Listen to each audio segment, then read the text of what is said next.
Welcome back to the Opposition podcast. Rukshan, how you going, mate? To be honest, I'm actually struggling with my foot, Avi. You might know I've got a little bit of a foot injury, so I am all drugged up, a bit drowsy, but I'm pushing through because I like the fact that we've kept to our schedule and we're doing this Tuesdays and Thursdays on a regular basis, and I think that's good, right? So it's been a long time since we've been this regular. Being completely transparent, you never told me you were on drugs when you came onto this. I may have reconsidered tonight's show. Are you feeling all right? I know you've been in a little bit of pain, and you're not as tough as some of us. So Yeah, are you okay? I mean, I'm doing okay. Yes, thank you for checking on my welfare. I'm doing okay. We'll As check can on you be. every once in a while. In fact, I actually set up because YouTube prompted me to put a goal of how many super Yes. chats. So I said, I think I did 10 super chats. You guys Okay. could check it out. Whoever's watching on YouTube, get the goal to happen, because if you reach the 10, I think in an hour or something, then I have a special message for Rukshan live on air. Guys, All right, welcome to guys. the You show know what to do. tonight.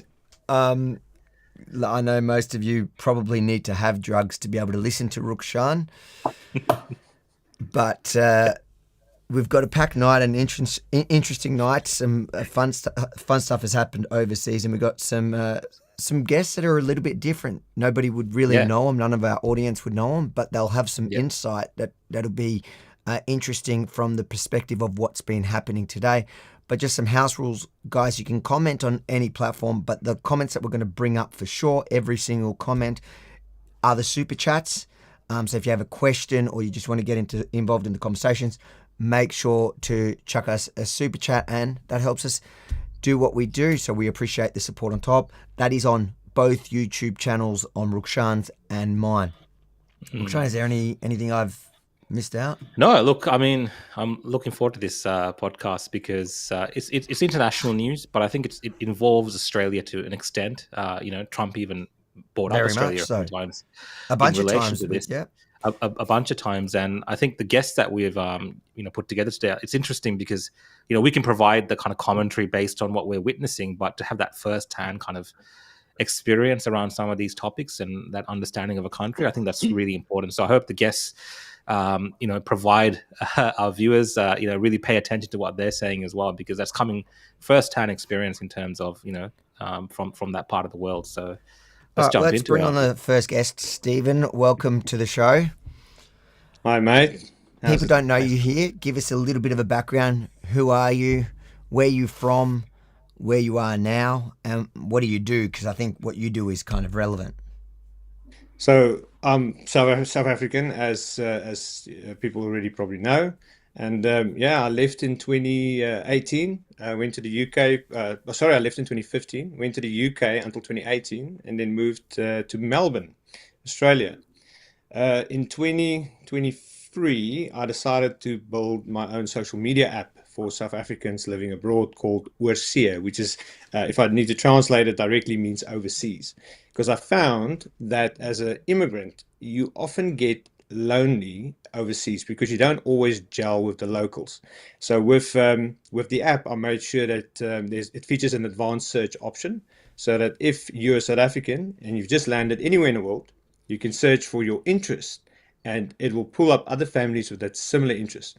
My wife and I sometimes joke and say it's the dating app for families, but all it is a quick way of making friends. Because let's be honest, you won't be friends with everyone in your own country. So you want to make sure that those South Africans you do meet, that they are compatible with your family. Are there That's many awesome. incompatible South Africans? That's what Aussies want to know. Now we all, for the most part, we get along pretty well. We All right, we we, we'll we test speak a that tonight. universal language. Yeah, we'll see. We'll test it tonight with our other guest. Tom, welcome to the show. Hi, my name's Tom Dooley. I am a South African Australian. I left South Africa in around 2000, moved to the UK until 2011. I'd actually met a beautiful Aussie woman over there, married her, and then we came here and started a family in the Lucky Country. I'm involved in local politics with one of the major parties, and really I just try and do what I can to make Australia a better place. I'm generally sort of connected to politics both here and some of the people in South Africa. I find that interesting that you both went to the UK first. Is that kind of a thing South Africans do?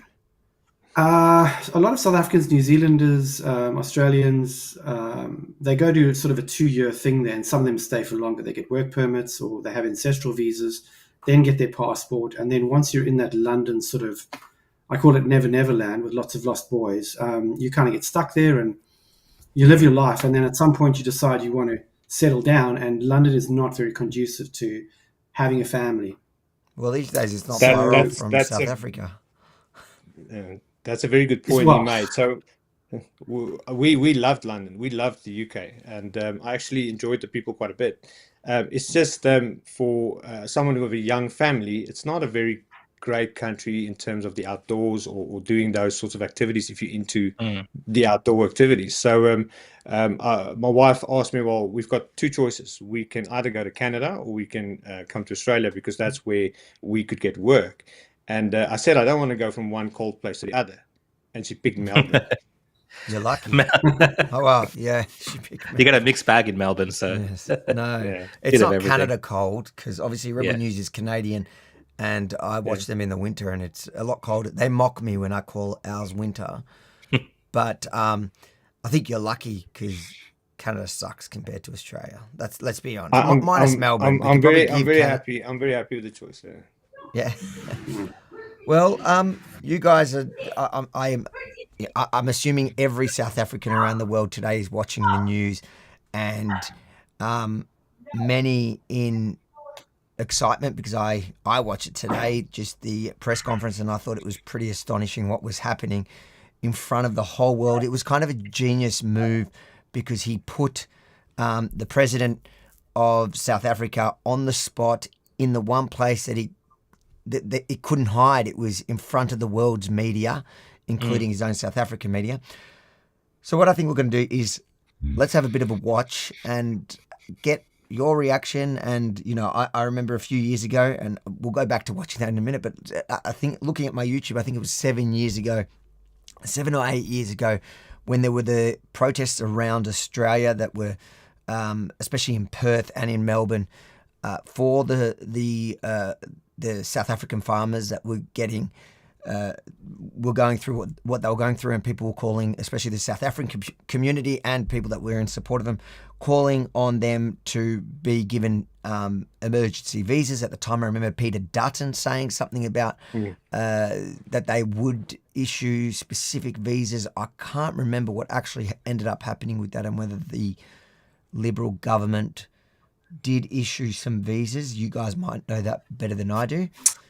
I'm not. I know. Sorry, you go. You probably know more. I'm not certain if there was nothing large anyway. There may have been a few, but it wasn't. Oh, there was. Major. Yeah, there's one that I have a video of that I think came under that program. But let's watch a bit of the. I think it's important to note, RV, like just before we play the video, this is very unique in politics, the way that Trump is talking to these world leaders. We've seen it a few times now with the way he spoke to Zelensky very publicly and aired some grievances that the US has. This has not really happened before from a previous administration, when you have a dignitary or a president or a prime minister visiting from another country to the US. It's all very cordial, but a lot of backslapping, a lot of stuff is done behind the doors, right? Behind the scenes. But now we're seeing something totally different. And I think before we play before we watch that, let's watch your the clip just to demonstrate the difference between. We can show the comparison between Zelensky. How Biden welcomed the president compared to Trump. We were talking before you came in about how magnificent I think your country is. I spent some time in my campaign, which lasted for years against apartheid, to visit your country, and it's magnificent. And, it's an honor to welcome you to the White House. I've been looking forward to this for a while. The United States and South Africa and your government have the same value set. And, I've long been inspired by the long struggle of freedom and justice. And one of the great moments of my career was when the first time Nelson Mandela came to the United States. He by to say thank you, because he heard I had been stopped trying to get to visit him and to see him in prison. These are burial sites right here. Burial sites, over 1,000 of white farmers, and those cars are lined up to pay love on a Sunday morning. Each one of those white things you see is a cross, and there's approximately 1,000 of them. They're all white farmers, the family of white farmers. And those cars aren't driving, they're stopped there to pay respects to their family member who was killed. And it's a terrible sight. I've never seen anything like it. We were So, yeah, talking before you came. no other leader would have the kind of the balls to call out another president or a dignitary from a country that plainly about an issue like this. I don't think anyway in this type of environment. So it's very interesting, and I think that's why this video that we're about to watch makes for very interesting viewing. Obviously, it's a heavy topic as well, but I think just the people look at it as theatrics of Trump, but I think what he's doing is actually allowing these issues to be aired out in a very public manner, which forces people like the president of South Africa to actually confront these issues in a public manner. And I think we should just probably get into it now and go through it, Avi. Let's watch it. Any questions? Mr. President, we welcome white Afrikaner refugees here. Can you explain to Americans why it's appropriate to welcome white Afrikaners here when other refugees like Afghans, Venezuelans, Haitians have all had their protected status revoked? Well, this is a group, NBC, that is truly fake news. They ask a lot of questions in a very pointed way. They're not questions, they're statements. We've had tremendous complaints about Africa, about other countries too. They got it going a bit fast. That's why, sorry. Playback speeds at 1. That's how I listen to stuff. They say there's a lot of bad things going on in Africa, and that's what we're going to be discussing today. When you say we don't take others, all you have to do is take a look at the southern border. We let 21 million people come through our border, totally unchecked, totally unvetted. They came from all over the world. In many cases, they're criminals. They come from prisons. They come from mental institutions. They come from street gangs. They're drug dealers. So don't say that we didn't take them. We're trying to get them out as fast as we can. And we're doing record business on that. And we just won a big case where we're allowed to send back hundreds of criminals to Venezuela. Just won that today in the Supreme Court. I'm happy to hear. But we do have... I love how he goes on tangents like to presidents and prime ministers of other countries about his internal politics that has nothing to do with them, and just boasts to them like, yeah, we're so good. This is all we can do. But I think because it was running a bit fast, did you hear the way, could you catch the way he because the question was very much, hold on. It was about other countries. Explain to Americans why it's appropriate to welcome white Afrikaners here when other refugees like Afghans, Venezuelans, Haitians have all had their protected status revoked. Well, this is a group, NBC, that is truly fake news. They ask a lot of questions in a very pointed way. They're not questions, they're statements. We've had tremendous... So then he goes on to explaining. But the point there is the media immediately, and that's before Trump ever brought up the white South African farmers. It hadn't come up yet. That was the first I could see from skimming through rushing to it, watching it at 1.5 or 2 times speed.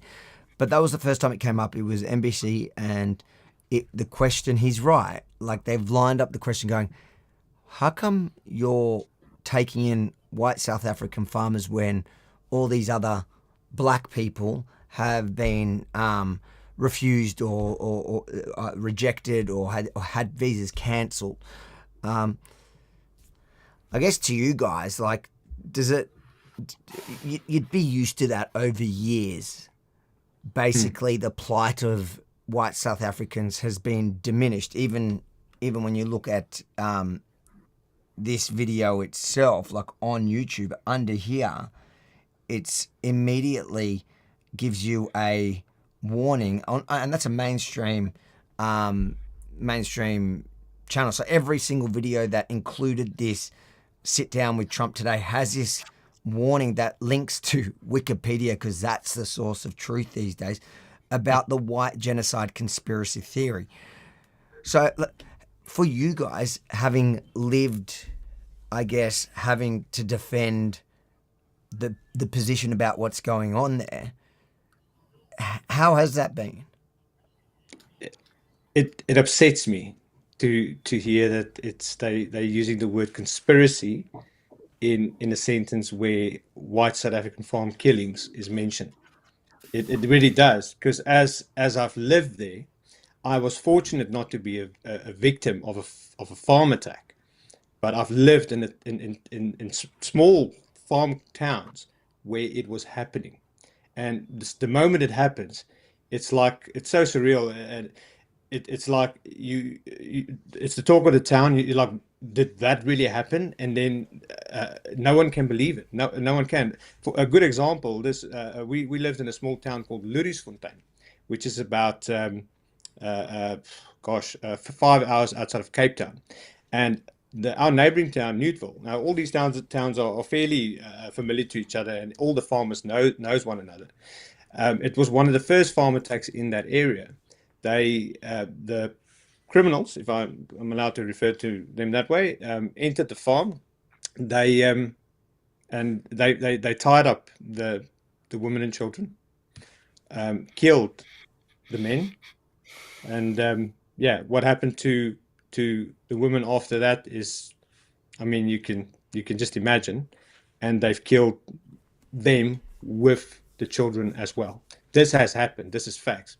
My business partner who runs Ursia with me, he admitted on our last chat that his father was macheted to death, hacked to pieces on his farm while protecting his stepsister and stepmother.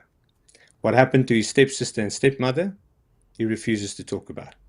Again, you can just use your imagination. Now, the problem is that the crime itself is not it's not a form of lust, if I have to put it that way. Why they're doing it, it's hate. It's to hurt, and it's to hurt whoever hears about it. And I can unpack that for hours, the nature of the crime and how it's happening. But at the end of the day, I am just a bystander who has witnessed people who have gone through the hurt. I'm not like first-hand victim of it. So what I can confirm is there's no lies here. It is happening. So the last thing that you should do is use the word conspiracy. It's a way to minimize it. It's a way to minimize it. But my question to you is because we see it, and we'll see it in the press conference in a second, where the president, or in a few minutes, the president, the argument that you often hear back is, no, it's not a targeted attacks. They're not targeted attacks. They're not denying that there are killings and they're brutal, but it's just crime in South Africa is horrendous. Is it targeted? Is it targeted at the white South African farmers? I believe it is. I think it's a form of terrorism. Yeah. I think it's a form of terrorism. If you have a look at it, both. There's 30,000 farmers in South Africa. 2,800 of the farmers have actually been murdered since 1996. There's only 7% of the population is actually white in South Africa. So a white farmer in South Africa is 5 times more likely to be killed than the South African average, per 100,000 population. What is it? What's that statistic? That's an important one. What's the statistic? So a South African white farmer is 5 times more likely to be killed than the average South African per 100,000 people. So how can they claim it's just? How can they claim it's just crime? It's not like white South African farmers aren't particularly wealthy, are they? I mean, some are, some are not. It's like anything. They're actually 2 times more likely to be killed than a policeman or woman in South Africa. And if you extrapolate the numbers to Australia, in comparison to a police person, and if you look at it, they are 78 times more likely to be killed than an Australian farmer. Yeah. So I think these statistics matter because when it comes But back, I think it's Avi, like this kind of attempt with the framing of that question that you kind of brought all this up with. It's this attempt to remove race from it and kind of muddy it all as crime. And you said rightly that they kind of used that throughout the press conference when the South Africans delegation was giving answers. So I think they really don't want to admit what a lot of us who are watching see it as, like Thomas described, as terrorism of some sort. So in a way to put fear into South Africans. So It's a especially white South demoralization Africans. campaign. Mm. It's a Demoralize demoralization them, campaign. make people leave. I do believe exactly. I do believe there's a slight percentage where it is a crime of a necessity, where people are starving, they're hungry. We understand that, but at the end of the day, the government is failing to provide what they've promised to their followers. When I mean, you can look at every election, they promise additional housing, more jobs. Those things are not materializing. So as the economy is getting worse and worse, people are getting poorer, and they do fall on crime to get a meal. But for the most part, and this is now where we don't have all the facts.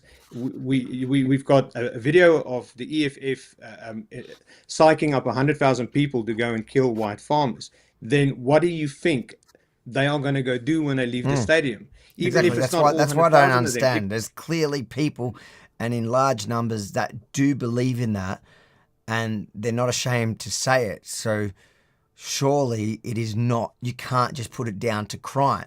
Even if you're distancing yourself from it, surely when you have stadiums full of people literally chanting to murder a minority within a country, then when they're getting murdered, you can't just claim it's crime. It's a crime of passion, of hate, of, you know, in this case, they hate the word genocide. It's weird that South Africa hates the word of genocide so much when they love throwing it around themselves, the government. So we'll continue. It's not public genocide. It's not public genocide. It's like guerrilla warfare. It's like what he said. It's terrorism. They go in small groups, and they do the killing, and then they move out, and they keep on doing that. And it's so strategic that no one can point a finger directly, and that's why they've been getting away with it for years. So I was so happy about how that press conference went.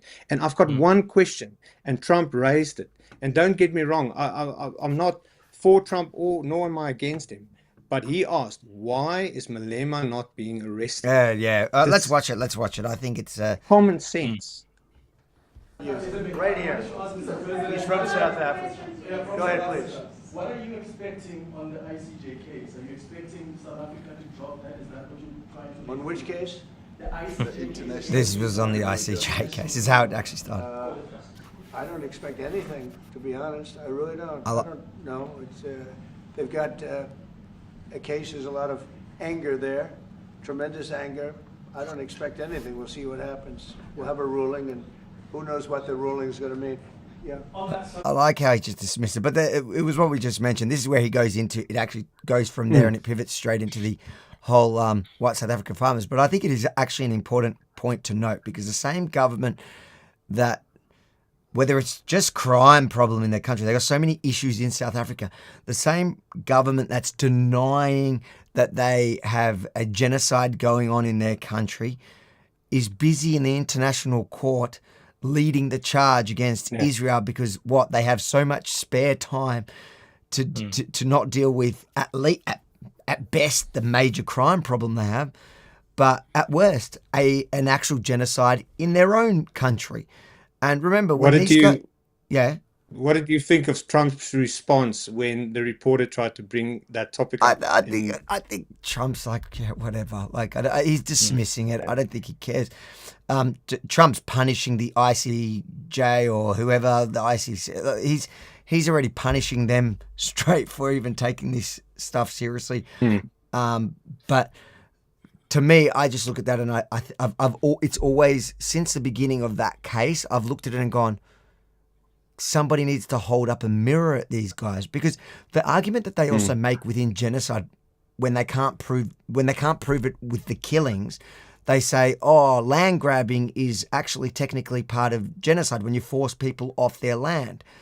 And I don't care what he says about the EFF or whatever that extremist group is. The government themselves are now forcing people off their land, which by definition, It's law. They made it a law. They're not openly practicing at the moment, but just the fact that you went and you put that on paper, that now encourages your subjects to go and practice what you have literally made law. which when you look at the technical definition of genocide, it's not just killing them, it's forcing them out of the land. And the only reason why I know that is because a lot of people bring that up when they talk about the context of Israel and Gaza, because they go, oh, no, when you show that the numbers don't actually match what they're saying, they go, oh, no, but it's also just the forced removal from their homes. That itself is, when you're targeting an ethnic group and moving them out of their home, then that is considered a genocide. And so if we're going to play that game, South Africa's not looking that great. Anyway. There are actually 10 stages to genocide. There's a group called Genocide Watch, which is run by a guy called Dr. Gregory Stanton. And he's actually stated that South Africa is at stage 7. If you go on the website, you can actually see what all the stages are, and there's a bunch of different countries around the world. So white South African farmers are sort of placed on that genocide watch list at stage 7. And effectively, stage 9 is full genocide, and stage 10 is the cover-up. Can one of you guys... Now keep going, Thomas, sorry. Right, and if you look at what's actually happening, you've got the ex-president Jacob Zuma at one of the ANC birthday parties actually chanting the song "Kill the Boer, Kill the Farmer." That's while Cyril Ramaphosa was the president, or is the president. You have Julius Malema, who is the head of the EFF, the Economic Freedom Fighters, the third largest party. He's the one that actually chants it in the stadiums with everybody. He was actually used to be the leader of the ANC Youth League, okay?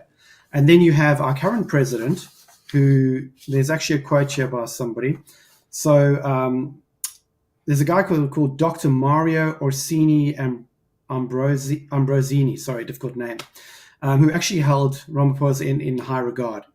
And this is what Ramaphosa told him, and I'll quote, "In his brutal honesty, Ramaphosa told me of the ANC's 25-year strategy to deal with the whites. It would be like boiling a frog alive, which is done by raising the temperature very slowly. Being cold-blooded, the frog does not notice the slow temperature increase, but if the temperature is raised suddenly, the frog will jump out of the water. He meant that the black majority would pass laws transferring wealth, land, and economic power from white to black, slowly and incrementally, until the whites lost all they had gained in South Africa, but without taking too much from them at any given time to cause them that they might rebel or fight." And that's a direct quote. from the president. Not from the president. That is a quote from Dr. What's his name? Orsini. Okay, and who was he? But basically he is saying this is what Ramaphosa told me directly. Oh, okay, so he's quoting him. He's quoting Ramaphosa, yes. Yeah. Can you guys I'm just reading some of the comments that people are saying. Can you give a general understanding for people of what it's like in South Africa? I know we're talking about this in the context of farmers' murders, but in generally like race relations over the last, let's say, decade, is that something that is on the mind of people there, like that's often discussed, or is it just related to this issue with farms, or is it more wider impacts throughout the country? From my own experience, it was great. It was, for the most part, it was great. The community that I lived in and I grew up in, it was there. It was like hanging like it was like the elephant in the room, but we tried to look past that, and we were quite involved in church, and we really reached. We worked hard to spend time together, to get to know one another, invite each other over, and for years, I would say race wasn't really an issue in the community where we were thriving in. But then you didn't have to look far to see problems. And it's just at that stage when I was still there, Cape Town was probably a little bit better off than a lot of the other provinces. Where I mean, Hillbrow, what he mentioned earlier, is an extremely dangerous area in the Gauteng. But yeah, we the farm murders itself happened more to the north.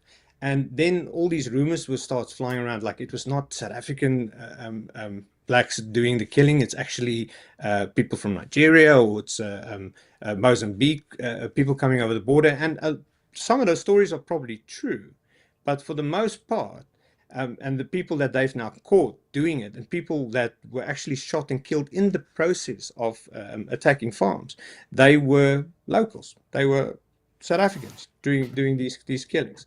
But yeah, to answer your question, South Africa is a great place to live if it wasn't for the crime. And sooner or later, you do start getting scared for your children. I mean, I didn't much worry about myself getting hurt. I enjoyed living there, but the moment that I started having children, that's when I started getting worried. Because what if I didn't do everything in my power to give them a safe life, a life that they deserve? And I just want to end it off by saying that that's one thing I learned by living in the UK and by living in Australia. Safety, electricity, running water, those things are your God-given right. And the fact that you need to fight and get killed for a lot of those things in South Africa, that's just ridiculous. Yeah. I left South Africa a fair while. Sorry, carry on. No, you can go. Talk. That's fine. I was saying I left South Africa a fair while ago, so a lot has changed in the time. I think when I left, it was still pretty good. Generally, from day to day, you didn't have any problems with race relations. Everyone just kind of got on. Most people in South Africa want to just raise their family and live in peace. But there's an element that are really radical. The ANC and other members of that sort of political sphere were trained Marxists. They were trained in the USSR and in Cuba in tactics of destabilization, etc. And they've used the same tactics, once they've got into power. That hasn't changed. Unfortunately, they cannot deliver for the population, and therefore what they do is they need a scapegoat. So they point towards the white population, saying they are the reason why you are poor. They are the reason why you don't have anything. But also by what you were telling us before, it does seem like it was it's all on purpose. There's a plan by at least an element within the country. That I think so. A lot of these murders, they actually use military-grade cell phone jammers, because the farmers used to have a system called the commando system, where local farm networks would use radios or cell phones, and they would connect together. So if someone's having a problem, the other farmers nearby would actually come and rush to the scene and help, stop the violence, because the police just weren't doing their job. And the government actually disbanded that. They basically made it illegal to actually have that system. And even if you wanted to call armed response or the police, some of these farm murders they're using military-grade cell phone jammers, so that you can't even do that. And where are they getting that? That's the question. And where are they getting that? That's not something you can just buy in a shop. Rukshan, read the couple of super chats before we go back to the... Yeah, it's from Magnum. Magnum, thanks for the super chat. Keep up the great work. From Phillip Island, thanks, mate, for watching. Appreciate the super chat. This is from Safa Jake. Thanks for the super chat, mate. The brutality that accompanies these attacks is not emphasized enough. This is the actual disgusting fact. I think Stephen was kind of trying to allude, let us use our imagination to kind of think of the brutality that's involved. But I've seen a lot of this kind of content and some of the descriptions of this, and it is quite disgusting, inhumane, and things that, of course, that is rejected within the Western societies. And I've also seen many people online excuse the behavior as well. Like in that sense, it's sick as well, that many people find ways to excuse what's happening by bringing up history. You can go watch. Really Rebel did a documentary on it with Katie Hopkins. Yeah. I think they're re-uploading it today. I think they're re-uploading. It's collective punishment. Yeah. Sorry. Yeah. Yeah. It's collective punishment. People throw in historical grievances and things like this. And as far as I know of South African history, in terms of when Nelson Mandela came in, and that was not kind of the vision that was sold to the world and over the decades that have passed since that time, you've seen it slowly disintegrate into what we're seeing today, and it's becoming more and more obvious that it's not going in the right direction. And I think Trump's intervention today, at least, brings the world's eyes back on it. Of Gaza, Mr. President, are you going to be speaking to Prime Minister Netanyahu about Israel's renewed offensive there? Still going on that, but it moves on now to the. Are you going to be asking Prime Minister Netanyahu to tone down the offensive in Gaza to let more aid in? Was that a question or a statement? It's just entertaining to watch, just generally when he media interactions. Convinced that there's no white genocide in South Africa. Well, I can answer that for the president. It's for him. No, seriously. I'd rather have him answer. Yeah, I'd rather answer that. It will be. Our president will respond to you. Yeah, Thank you, Mr. President. It will take President Trump listening to the voices of South Africans, some of whom are his good friends, like those who are here. When we have talks between us on the quiet table, it will take President Trump to listen to them. I'm not going to be repeating what I've been saying. I would say if there was Afrikaner farmer genocide, I can bet you these three gentlemen would not be here, including my Minister of Agriculture. He would not be with me. So it'll take him, President Trump, listening to their stories, to their perspective. That is the answer to your question. But, Mr. President, I must say President that Trump. we have, wait. We have thousands of stories talking about it. Sure. And we have documentaries, we have news stories. And that, is Natalie here, somebody here to turn that? I could show you a couple of things. And I have to, it has to be responded to. Yeah, sure. We have, let me see the articles, please, if you would. And turn the lights down. Turn the lights down and just put so this the on. It's goat. right behind you. It's the best bit. Theatrical, but classic Trump. It's just It's so classic brilliant. It's like he waited for somebody else to line it up, and then because they weren't even. I don't know who asked that. I think they were actually South Africans. Yeah, So- it sounded like a South African reporter that yeah, he made that said, because he question. said they're South Africans, so he let them ask. And they were trying to like set him up, and he goes, "Oh, I'll let him answer. I'd rather him answer." And then when he starts trying to downplay it, Trump goes, "Well, actually," and then out of nowhere, he has a whole presentation already set up, ready to go to press play, like he was just waiting for the right time to drop this little nugget, and it's just a masterful piece of art because it brought Twitter to real life. Like we've seen these videos over and over and over again every Years time now. they've happened because they're from all different. They're kind of repeats of the same thing that happened over and over again. But no one's ever seen the leaders of South Africa having to watch it, sit there and watch it, and then answer to it straight in the face, and something that you can't just kind of minimize and talk away the way he just did. He goes, "Oh, we have Afrikaners here that are some of the richest guys," he was saying, I think, in the country. And it's like, okay, cool. I have a black friend. That's he did the ultimate, I have a black friend. Yeah. Just the other way around. Rupert, yeah, that's it. He's I think the billionaire, and I think the agriculture minister is from an opposition, but he's also kind of white, and the golfer that's friends with Trump, he's also white. But I think the body language tells a whole story of that. From the president's to the delegation's body language, you can really see the discomfort. And one of the ladies, one of the South African ladies, didn't really even turn around to look at the video. There was another gentleman, I believe, who was a part of the delegation, who I think later on it was revealed he was actually a part of either the ANC or that youth or EFF or something like this at one point by Rupert. Yeah. So it's very interesting, like, this combination of people in that room being, like Harvey said, dim the lights. Dim the lights, guys. We're going to watch this. I mean, it was...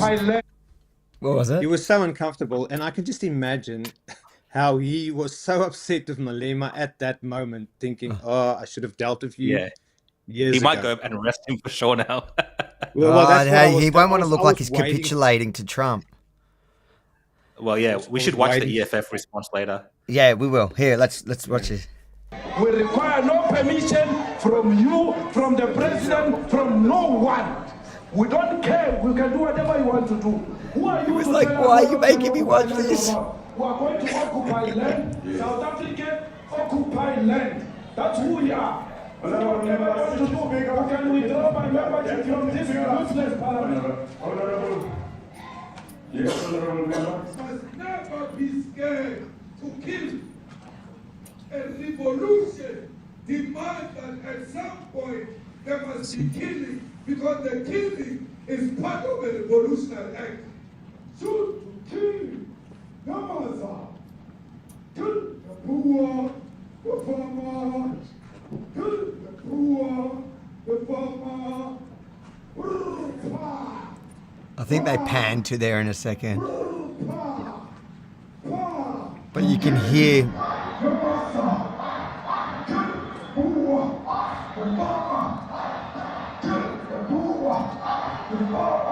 he's sweating.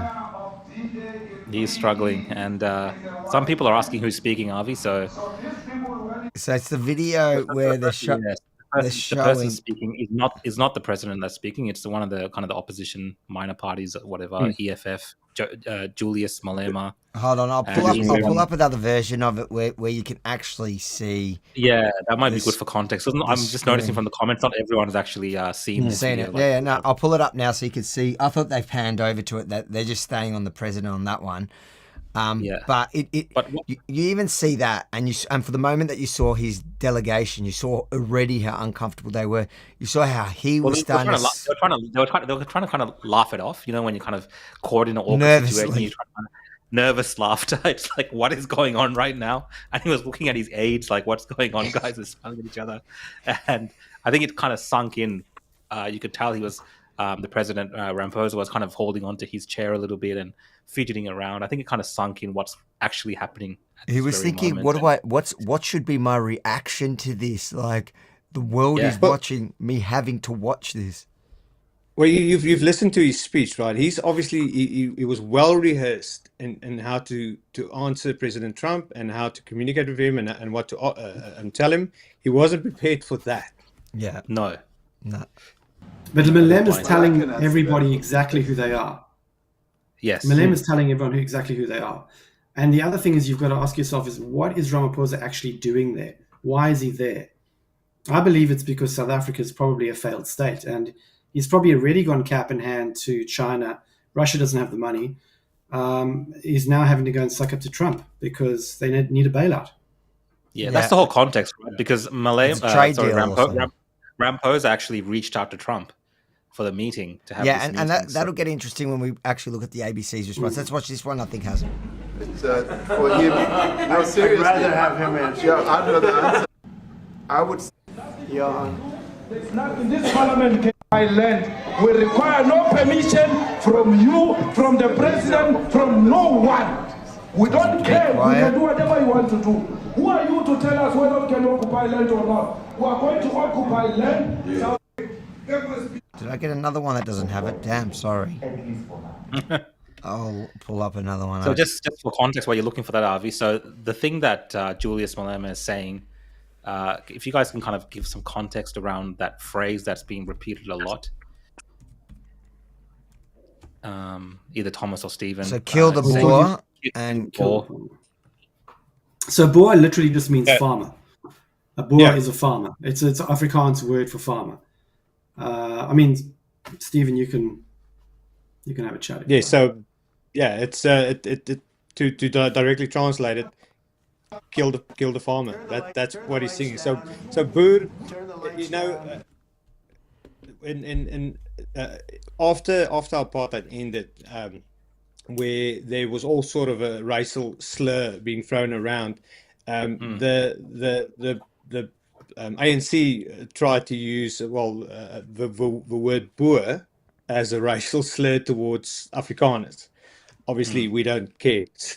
So I mean, if you call me a boer, that's how I pronounce it. I'll feel flattered. That's because that's what I am. But that's pretty much why he brought it into that chant. And then obviously the other noises that he makes to mimic machine gun fire is one. And then he turned it into quite a catchy tune for the crowd to just repeat. And that wasn't the only time it was chanted. It was chanted many times. Yeah, he shows during it though. other There's a protests. few that he pulls up. I've got it now. And just This put one. this, Okay. it's right behind you. Johan. There's nothing this parliament can do. With or without you, people are going to occupy land. We require no permission from you, from the president, from Put the sound up, Avi. Is it? I don't think it's full. It is full. Sorry. So that's actually in Parliament. He's speaking like that. South African occupy land. That's who we are. Can we drop our membership from this useless parliament? Must never be scared to kill. A revolution demands that at some point there must be A killing. revolution demands at some point you need to kill. Yep. So the other thing he says is, we must cut the throat of whiteness. Yeah. And additionally to that, he says, I'm not calling for the killing of whites at this time. And then someone actually asks him, are you ruling it out in the future? And he says, no. In the future, we may. What's happened here, mate? Video slowing down a bit, Avi.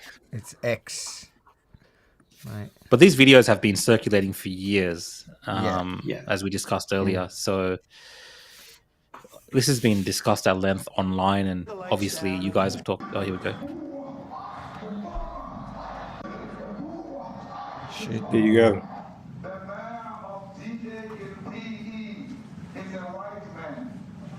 So these people, when you want to hit them hard, go after a white man. They feel a terrible pain because you have touched a white man. Not because Mashaba and Suri will not be touched. They will be touched. No one. But we're starting with this whiteness. It's funny he's made him sit through all of this.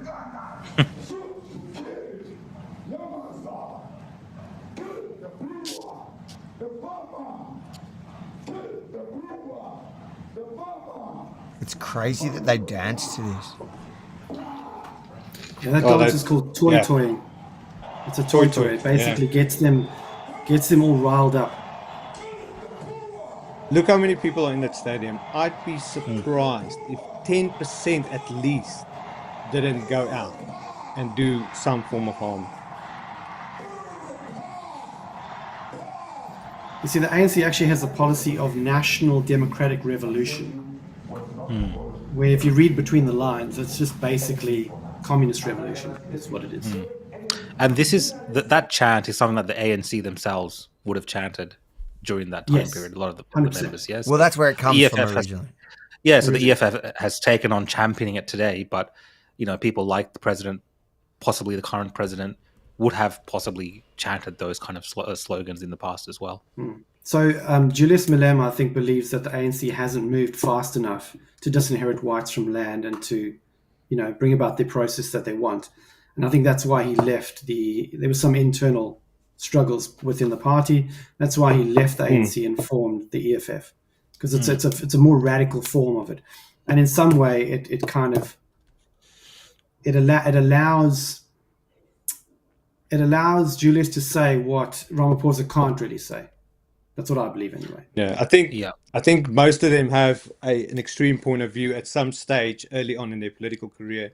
But the moment when you step into a serious role like Ramaphosa now clearly have, you've got a lot more limelight on you, and you've got a lot more people to answer to internationally, and that's when you need to start treading carefully. And Malema doesn't have the patience for that. But it was interesting how Ramaphosa keep pushing back and say, but this is just criminal activity. That's all it is. Yeah, and so in that's order to fast make forward to things that better. bit. Let's fast forward Yeah. to that bit where he's actually answering for it all. I think it goes here.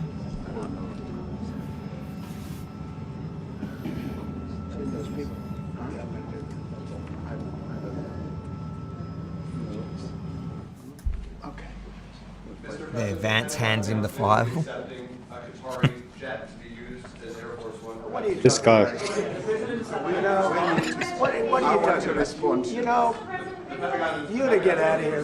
What does this have to do with the Qatari jet? They're giving the United States Air Force a jet, okay? And it's a great thing.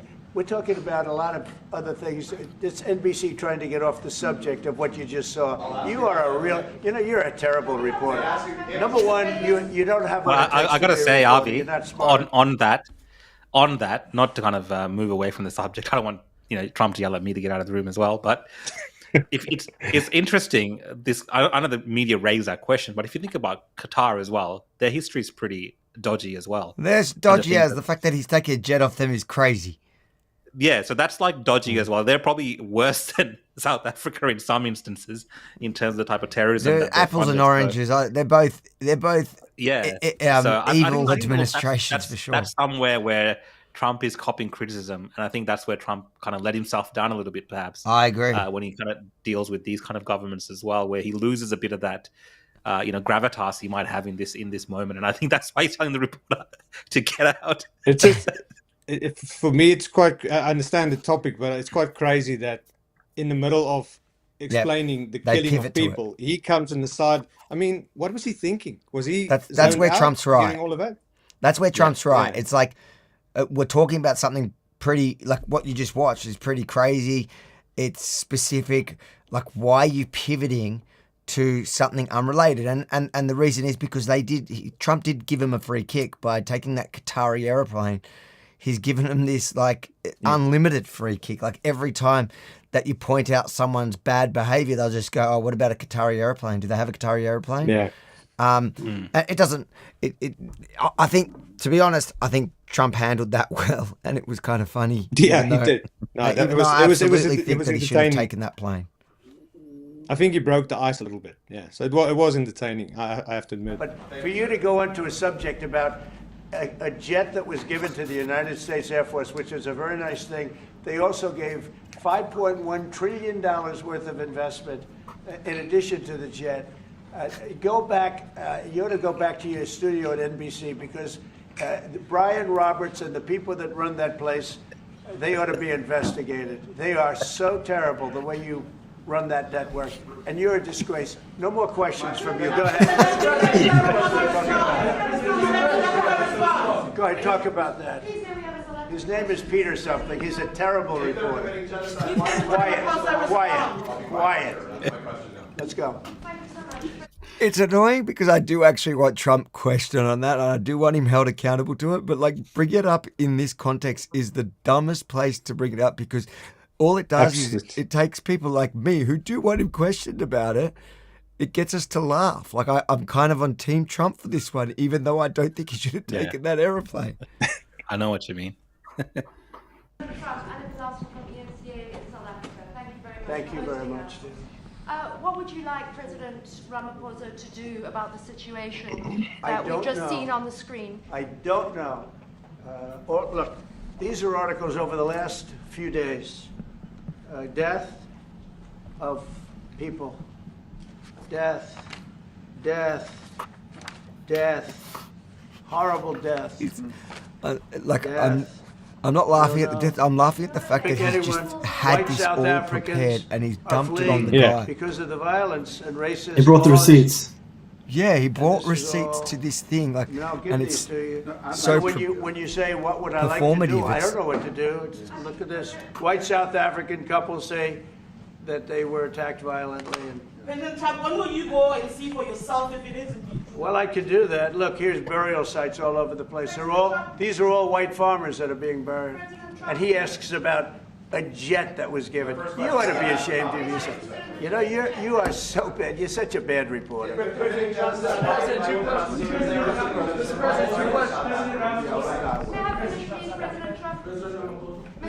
This is one after another. This family was wiped out. I'm just looking.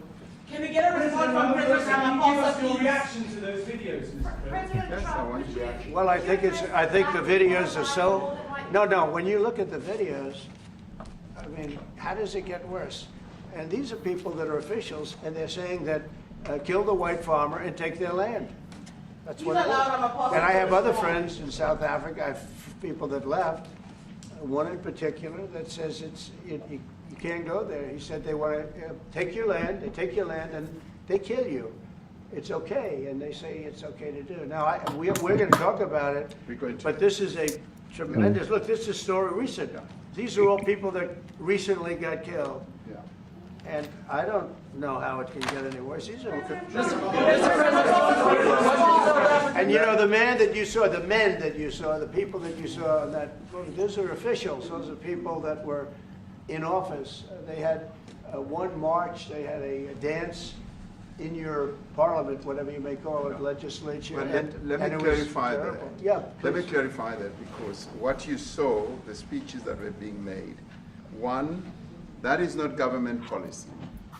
We have a multi-party democracy in South Africa that allows people to express themselves, political parties to adhere to various policies, and in many cases, or in some cases, those policies do not go along with government policy. Our government policy is completely against what he was saying, even in the parliament. And they're a small minority party, which is allowed to exist in terms of our constitution. But you do allow them to take land. No. You do allow them to take land. Nobody can take land. And then when they take the land, they kill the white farmer. And when they kill the white farmer, nothing happens to them. No, there is quite... Nothing happens to them. There is criminality in our country. People who do get killed, unfortunately through criminal activity, are not only white people. Majority of them are black people. And we have now been... So that is true. Because the population because the population is so large. Okay. Yes. But that's not that. But that's not what we're talking about to do with farming, no. But when you brought up the statistic that if per capita per person, a white South African farmer is 5 times more likely to get killed than a black person. Well, than the average South African. The average South African. Sorry. Yeah. Than the average South African.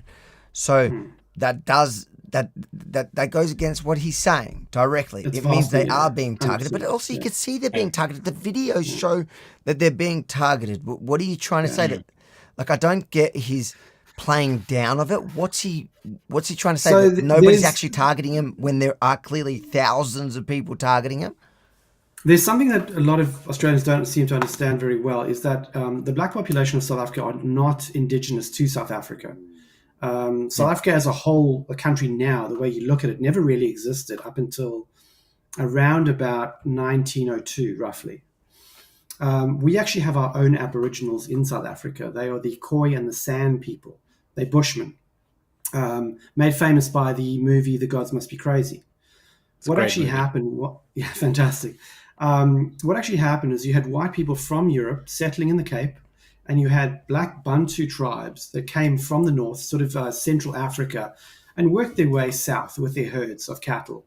And at some point, they sort of met around about the Fish River, which is the boundary of the Western Cape and the Eastern Cape. And that's where friction sort of happened there. Even prior to that, the white settlers traded with the Khoi and the San. The Khoi and the San would raise cattle. They would then sell it to the white settlers that would then sell it onto the ships that were going around the Cape before the Suez Canal going around to the east. So this whole sort of narrative of the whites arrived and just sort of took the blacks' land is absolutely, completely nonsense. And this is what a lot of it has been driven by. It's like, these guys have taken your land. You should take it back, and you should take it back violently. I've had that same conversation with several people in the past, and what happened was, when at the same time when the Europeans came and occupied South Africa, when the Bantu tribes came up from the north, there were also wars between them as well, and that's where the Xhosa and the Zulu tribes started, and there was a separate tribe that then went back north, and that's the Shona and the Ndebele tribe, which is today living in Zimbabwe. So there's a whole and the Sotho. people don't understand that the current Xhosa and Zulu people in South Africa and with, among a few others are not native to South Africa, so no one's taking land. But Trump did make a mistake in his statement there when he said that they are taking the land. At this stage, they're not taking land; they're killing the farmers, and and it's in some cases they're wiping out the whole family. So the land is just there, empty. But there is farm invasions though, where they are squatting on the land. That's happening. Okay. Yeah, no, that definitely happens, and I've heard stories about them, about certain people just going into people's properties in the towns, and saying, "Well, this is now my house because the president said so. It's law now." And then they have the people removed, and they just come back the next day. That keeps happening. But in that video, there was a part where, so you can hear the helicopter or something flying on that video in the background, where they cover video footage of where the farmers were lining up their trucks to pay respects to other fallen farmers, and they've got all these white crosses next to the road, where the president then said, he asked Mr. Trump, "Where is this?" Yes. Have you seen that clip? And that was crazy, because last year, on the 7th of May 2024, Mr. Ramaphosa actually visited Mokopane in South Africa, and he would have driven past those crosses. So the fact that he don't even know where it is in his own country was shocking. Yeah, I felt like he was playing dumb, and he was kind of trying to. I think like, it was also thrown. Like he was trying to get the documents of Trump's body. He wanted all the notes off Trump so they could look over the notes and figure out what was happening in his own Trump country. was just he was asking for it a few times. Yeah, I know, it was quite embarrassing, to be completely honest. Like they don't need those notes. Like, that's your country. You should know all of this stuff. So I found that before we quite, continue watching it, just read these super chats. Sure thing. This is from Magnum. Thanks, mate, for the super chat. A red box of popcorn. I don't know what that's in reference to, but maybe we missed the reference. I don't know, but maybe the popcorn was good. Cuppa Time says, thanks for the super chat. Thanks for talking about some real news. What are you saying? No worries, what are you saying? I don't know what we do every. I don't know what we do every other week. I know. Oh, wow. Listen, right, white lives matter, but so does Rukshan's black life.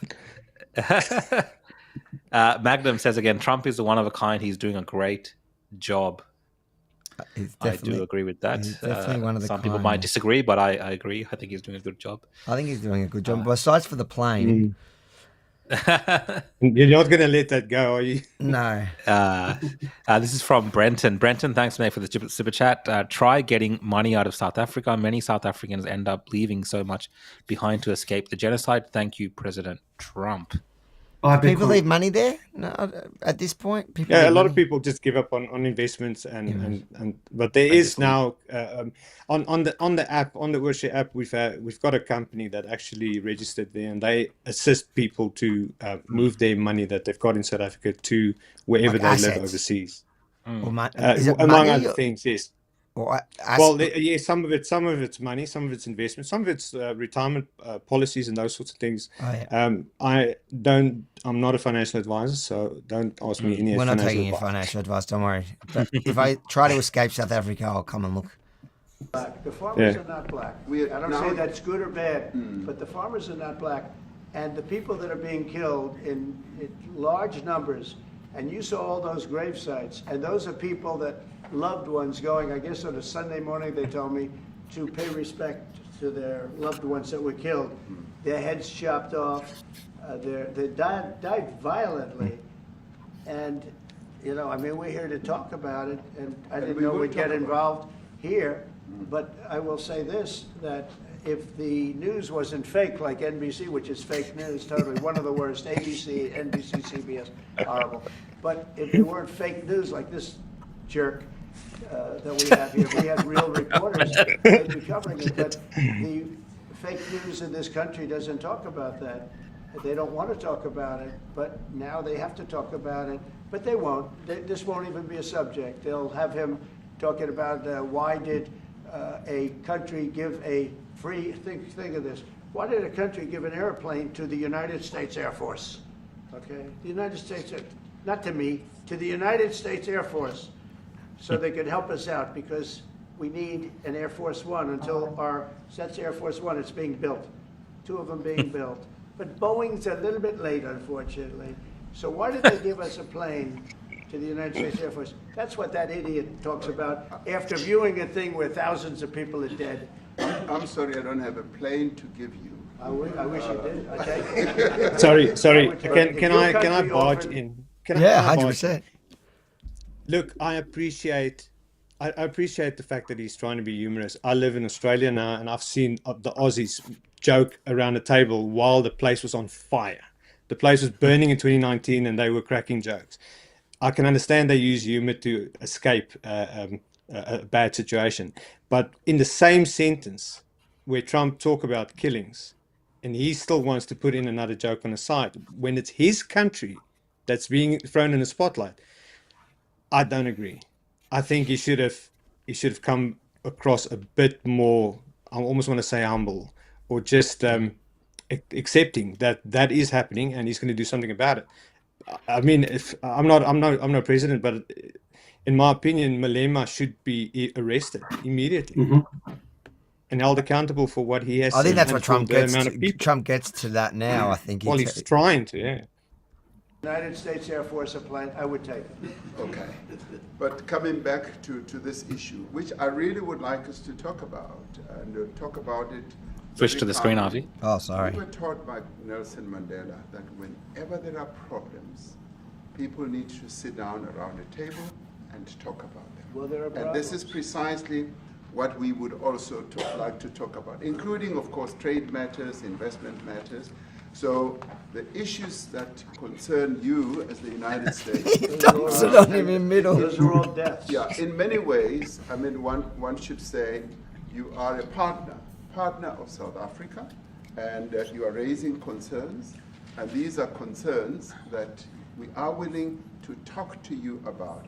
Let me just add quickly, the criminality that we are experiencing in our country needs quite a lot of technological capability.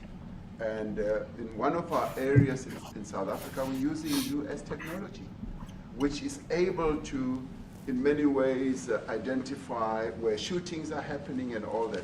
And I'd like to talk about that because there is support that we can get from you as the United States to help us deal with all these acts of criminality. And that is what I believe partnership is all about. And we are here as a partner so that we can help each other whenever there are challenges. So he's talking nonsense. Discuss it, and of course outside of the media, so that we sit down and have a really good discussion that will lead to good outcomes. Are there any other punitive measures that could be in place should you not be satisfied that South Africa is fixing some of the very bad things, in inverted commas, that you tweeted are happening? Well, there are a lot of bad things happening in many countries, but this in particular has been very, very bad, very bad. Oh, then hold on, I gotta find it. There was the part where he did ask him some. I'll just find it quickly because that one. Yeah, he does ask about arresting. Yeah, I can send you. I can send you the link if you want it. Do you have one there that has where he asks him about the crime, about the arrest? Yes, about arresting him. That's Malema. right. Yeah. So there's actually five times more private security in South Africa than there are police. And they're actually trying to disarm the population and make it more difficult for those individuals to actually have firearms. So the farmers are armed, obviously. They're trying to stop the farmers from being able to be armed, or they're trying to stop. and even trying to make it more difficult for private security to have firearms. You denounced that type of language in the video that you saw. Oh yes, we've always done so. As government, as my own party, we are completely opposed to that. We, in 1955, adopted a document which said South Africa belongs to all who live in it. But why wouldn't you arrest that man? That man said, kill the white farmers, kill the white farmers. And then he danced, and he's dancing, and it's kill the white farmers. I'm not sure, but I think if somebody got up in Parliament and started saying, kill a certain group of people, he would be arrested very quickly.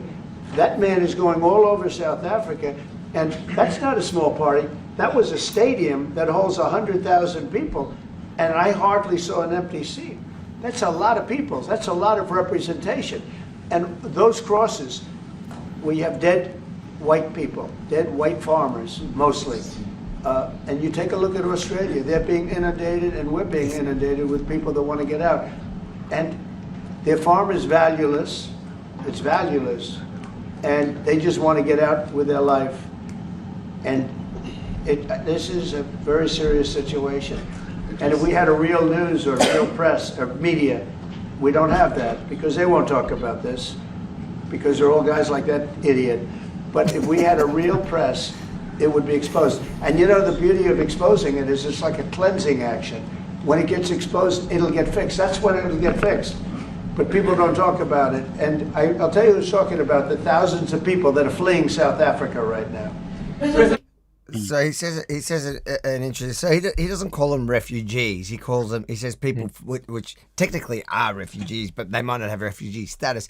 Which I think that's true. To Australia, there are a lot of South Africans fled to Australia. They didn't. Very few of them got refugee status. I think in that period. In fact, there's one here that I've got up here. But what is the expat community here, and how many people did flee to Australia? Like, is it true what he's saying that a lot of those farmers or a lot of people fled South Africa due to the racist, anti-white violence? I'll let you answer first because I only know. I left South Africa in 2000 and I went to the UK. And one of the reasons I never went back was because of the anti-white sort of race laws. There are 142 anti-white race laws against South Africans. Can you give us examples? What are we talking about? If you want any kind of government contract, your company has to be 51% black owned. You can't get that. When I was 20 years old, I was the manager of a Vodafone store in South Africa. And I was told at the time, this is the highest you'll ever go. You will not be able to be promoted, and anyone new coming into the company, anywhere above branch manager level, has to be black. Something like 90-something% of all senior management in these companies have to be black.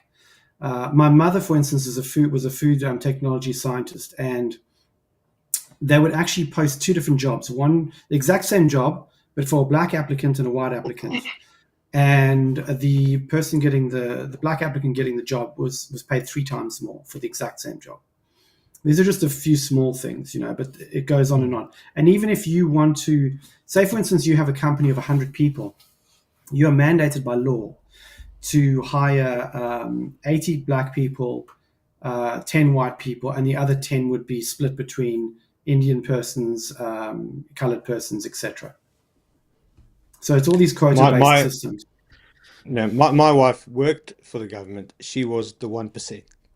She got in, but she was the 1%, the only one in a team, and she was exposed to so much racism. She just couldn't take it anymore, and it was part of the reason we decided eventually to leave. And I mean, I ran my own business because even with my skill set, I couldn't find a steady job with a firm. So I ended up working for myself, and that's the only way we could survive. I had to walk from business to business, hand out business cards in order to get clients, and I was a web developer. So I'm thankful I got enough funds to feed my family, but the writing was on the wall. I knew if anything significant happened, like for instance COVID, I would probably have not survived COVID. My family would not have survived it. A lot of engineers have left the country. It's one of the reasons why the electricity and the water and everything's failing. Is because what they did is these state-run enterprises, they simply got rid of all the senior white engineers and replaced them with black engineers. It's their form of affirmative action. The idea was it's kind of what they're doing here, right? They tried that stuff in Australia as well. Government contracts, if you have like an Aboriginal kind of connection. But I've never understood the idea of countering racism with more racism. Yes. It's the only country in the world where the majority is protected against the minority. Because of historical historical because the historical racism and Racism and obviously so apartheid apartheid- was a bad things. Yes. Yeah. What But year we've did seen apartheid this, end? like with 1990, was it 1990? 91, 92. 91. 92 was 92 elections. 90 was when Nelson Mandela was let out of jail. Yes. That's right. Yeah. But So on this topic 30-something of years ago. the African continent, like we're talking about South Africa, but we've seen how this all goes down before when we look at someone like Zimbabwe, Rhodesia, to some extent in Uganda under Idi Amin when he kicked out all the South Asians and that country disintegrated. He had to bring them back and give their land back. And so for the African experience, like we've seen the worst examples of what this means to I've got a really disenfranchised. important. I've got a really important point on that. So my mother's cousin used to run the largest or second largest banana tobacco farm in Zimbabwe, Rhodesia. Well, no, it was Zimbabwe, sorry. And what happened was for many years, he managed to fend off the government because they wanted to take his farm. And he hired 2,000 staff and they lived on the farm there. And then they came to him and said, no, we're going to take it now. And he said, why? He said, well, it's going to be redistributed to the people. He said, well, how many people are you going to put here? And he said, 1,000. He said, well, I already have 2,000 here. What happens to them? No, they must go. What actually happened was one of the ministers in the government actually took the farm and ran into the ground. And now he's in Zambia. The Zambian government have given him a 99-year lease on a piece of land there, and he's farming there, and Zimbabwe lost all of that. And if you look at the productivity of a South African farm, I'm just going to quickly give you some stats here. 95% of the corn is grown by white South African farmers, 98% of the wheat, 97% of the cotton, 97% of the citrus, 99% of potatoes, 91% of tomatoes, 96% of soybeans, 95% of poultry, 66% of cattle, and 89% of wool. That's how productive the white South African farmers are. Actually, somebody asked it in the super chat. Read the 3 super chats because one of the questions goes to that point. It's from Jay. Thanks for the super chat. Just to break the 0 shekel count, shine the light on the subject, folks. Thank you. But this one here is, I think it was this one. This is from Andrew. Thanks for the super chat, mate. President Trump exposed South African president for doing nothing to stop the genocide against white people in South Africa. You have to call it a conspiracy. It's an absolute conspiracy on YouTube. But this is the one that was... Yeah, it's from Ted. Ted, thanks for the super chat. A question with respect to black South Africans farm, or is it a majority of white South Africans? So you listed a bunch there. Is the majority white? That's right. Yeah. And I've actually got... Carry on. There's a few great success stories of black farmers in South Africa that has actually put in the effort to learn agriculture and to go seek advice from other farmers and on how things are done, and they're making a fortune because they're doing it properly. But then on the same note, I've heard stories recently last week of again Zimbabwean farmers that went back to go visit the farm where they were kicked off of, a farm that was producing thousands of jobs and millions of dollars in income. It's nothing. It's like a ghost town. Well, I actually saw that the Zimbabwean farmers that were kicked out, a lot of them went to different African countries looking for work and ended up advising those countries how to fix things and run things. So, I mean, these countries have lost out. Zimbabwe lost out, Uganda lost out, and South Africa is kind of going on the same path where it's about just because of skin color and the history, it's like we'll just put these, the African or the black people in jobs and they can do the farms. There's no kind of planning around it, especially from the extremists that kind of push this view. It's just like, we'll take it and we can do it ourselves. And that's not really how the world works. And this is going down. I feel like we're going down that same path where the history, and I know it's complicated history in South Africa, but that history is not, it's being used as a weapon today to disintegrate society even further than, what anyone ever dreamed of when, kind of reunified under this one country at a certain point after Nelson Mandela. So it's a shame to see, and it's a shame that I think the media still kind of pretends that it's not happening. Speaking of the media, let's actually watch the media's reaction. Let's start with ABC here in Australia, how they reported on today's meeting. A friendly welcome followed by an ambush.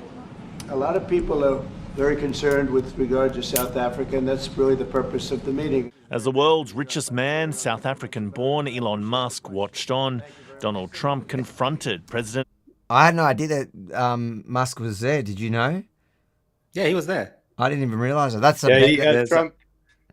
Trump brought him up in the interview. He said, "Well, I can always, in a semi-quote, I can ask Musk to deal with it, but then that's something else. Than what he needs to do because he's already so busy." And I thought that was really funny. Oh, did he bring him up in regards to this? He said he doesn't want to get involved. He doesn't want him to get involved in it too much. He doesn't want to get involved because he's South African. Yeah. Cyril Ramaphosa I'm still with surprised. allegations. I'm still surprised with how many people in the world don't know Musk is actually South African. Even people I worked with only found out recently. Yeah, really? Because I remember during the election when he endorsed Trump, and then the whole meme was, "Why is everyone attacking the first African American, the wealthiest African American to support Trump?" Yeah, he actually went to a school with a friend of mine. Generally, he went to a school with a friend. What'd you say? He went to school with a friend of mine. Yeah. Elon. Wow. Yeah. I hope they kept that connection. That would be useful now. Yeah. Tell him to buy a super chat. And they're fleeing South Africa. What would it take for you to be convinced that there's no white genocide in South Africa? Well, I can answer that for the President. It will take President Trump listening. Then, showtime. Turn the lights down. In a carefully choreographed moment, a video was played including firebrand opposition politician Julius Mulimu singing an apartheid-era song called Kill the Boer, meaning farmer or Afrikaner. Our government policy... Do you hear the mainstream, so ABC's minimisation of what that is? So that's all wrong. They call him a firebrand opposition. Yeah. Is he opposition? Is he opposition to the government?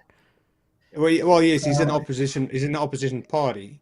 In the opposition, but to call him a fight, like they kind of elevate his status, like he's just a politician, and that he's just singing some old song that has zero real relevance to now. That's the implication. They said it's an apartheid era song.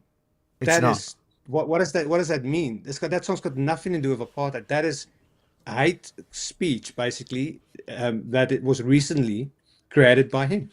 Oh, it's got nothing to do with apartheid. Hold on. So you're telling me it's an apartheid era rhyme or whatever, and he's kind of made it into a song and dance that he does with it. That's what I believe. Was killed. I think it was a propaganda song that was used during the apartheid era to rile up the black population against the whites. Yes. Yeah, but I have to preface all of this just to kind of, with the fact checkers on YouTube and all this kind of stuff. It is constitutionally protected now, that song, in the South African context, where it's protected speech. So there is that context around it, which maybe, I don't know. Why is it protected? Because of its historical connection to that. Yes. Yeah, they use the loophole. I believe so. So it's so that's the point, because we've all explain got that to me. Yeah, so we've all got eyes and ears, and we can all hear and see what they're saying. We can all see what they're doing, hear what they're saying, and we're also seeing the result, including the statistic that you bring up, where a white farmer is 5 times more likely to die. So you look at that, and then you say, so then they've got this. So then you hear they've got a protected. So this chant, which is a genocidal chant, is protected. And in the moment that Trump asked him why is he not arrested, he doesn't turn around and go, he's not arrested because it's a protected speech in our country. It's kind of embarrassing to explain because that. Because that's the most embarrassing. Like, no one else would understand that. Why would you protect it? Imagine if the tables were turned. Imagine the tables were turned. Yeah, exactly. So, oh yeah. Like if you had songs from Jim Crow era in the US being protected by the Constitution, which talks about African Americans in a certain derogatory term. But like, the argument. No, but people will be rolling around for 100%. But their argument it's viewed differently because they're Black African, and because of the struggle of apartheid, it's been allowed to be constitutionally protected to kind of commemorate their struggle for freedom. That's so their they argument. use that loop. They use that loophole. Exactly, but if you think like, so any population that was any historical wrong then suddenly gives you the right, like you have a protected. So what, do Jews get to say kill the Germans? Like, is that like a chant now? If we have a chant from back then, you get to say like.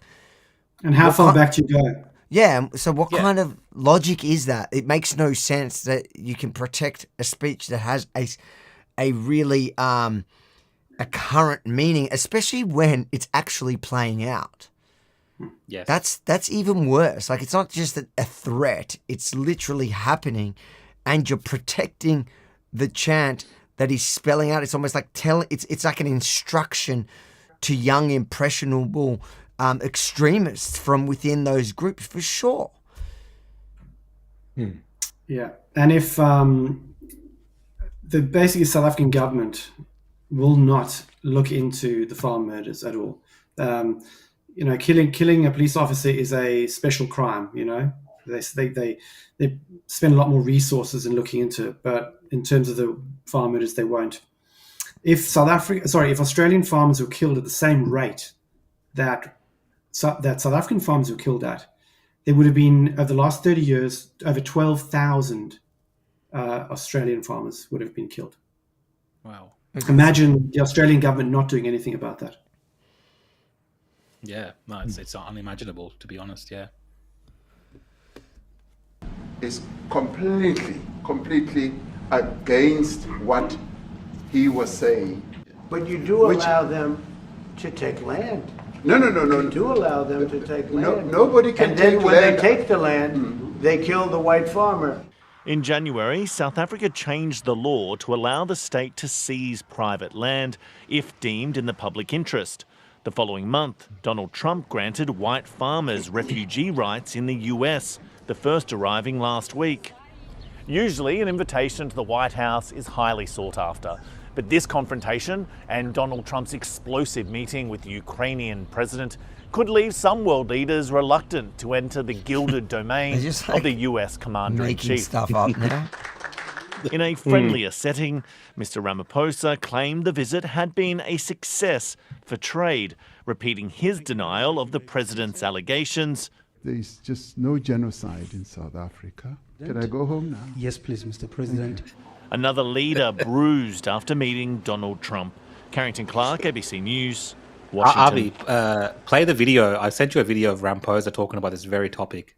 Yeah. About seizing land. So I thought that was an interesting cutaway, because he kind of acts like it's not happening, and he doesn't kind of support it or know anything about it. But that was a bit of a giveaway, and that didn't pop up in Trump's video that he played that day, but it's been circulating online. I'll pull that one up. I don't know why that I had all the other videos ready, but that one. It will be interesting to see if he got what he asked for, especially because he asked for Starlink to help out with internet in South Africa. Oh, sorry. Among other things. After booting Starlink out, he's asking. They were trying to make him give away 50%, 51% of the South African part of it. Yeah, which he just won't do. So this is the video you're talking about? Oh, sorry, you're there. Show me. Yeah, this one. Yeah, play this one, I think. This is him. Yeah. Talking about the land. Yeah.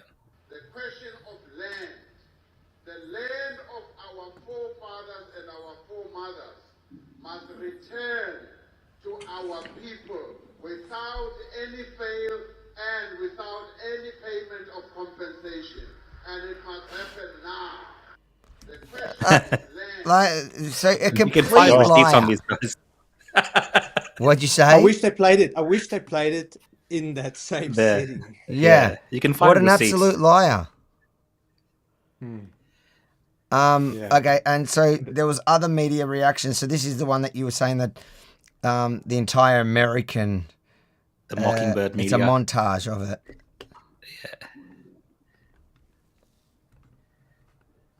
Yeah. to the dramatic scene in the Oval Office today. The tense confrontation, President Trump ambushing the president of South Africa. Up next, another Oval Office meltdown. President Trump ambushing the president of South Africa. President Trump is being accused of conducting something of a diplomatic ambush of South Africa's president in the Oval Office. To be with you, I'm Katie Tur. President Trump orchestrated another Oval Office ambush today. Today, Donald Trump meeting with the president of South Africa and attempting to ambush and humiliate that leader. All right, I'm worried about that music in the background, so I'm going to just shut that off. Yeah, you get the point. You get the point. Even Australia's one, the ABC started with an ambush too, so I think it's pretty clear that we were copying as well.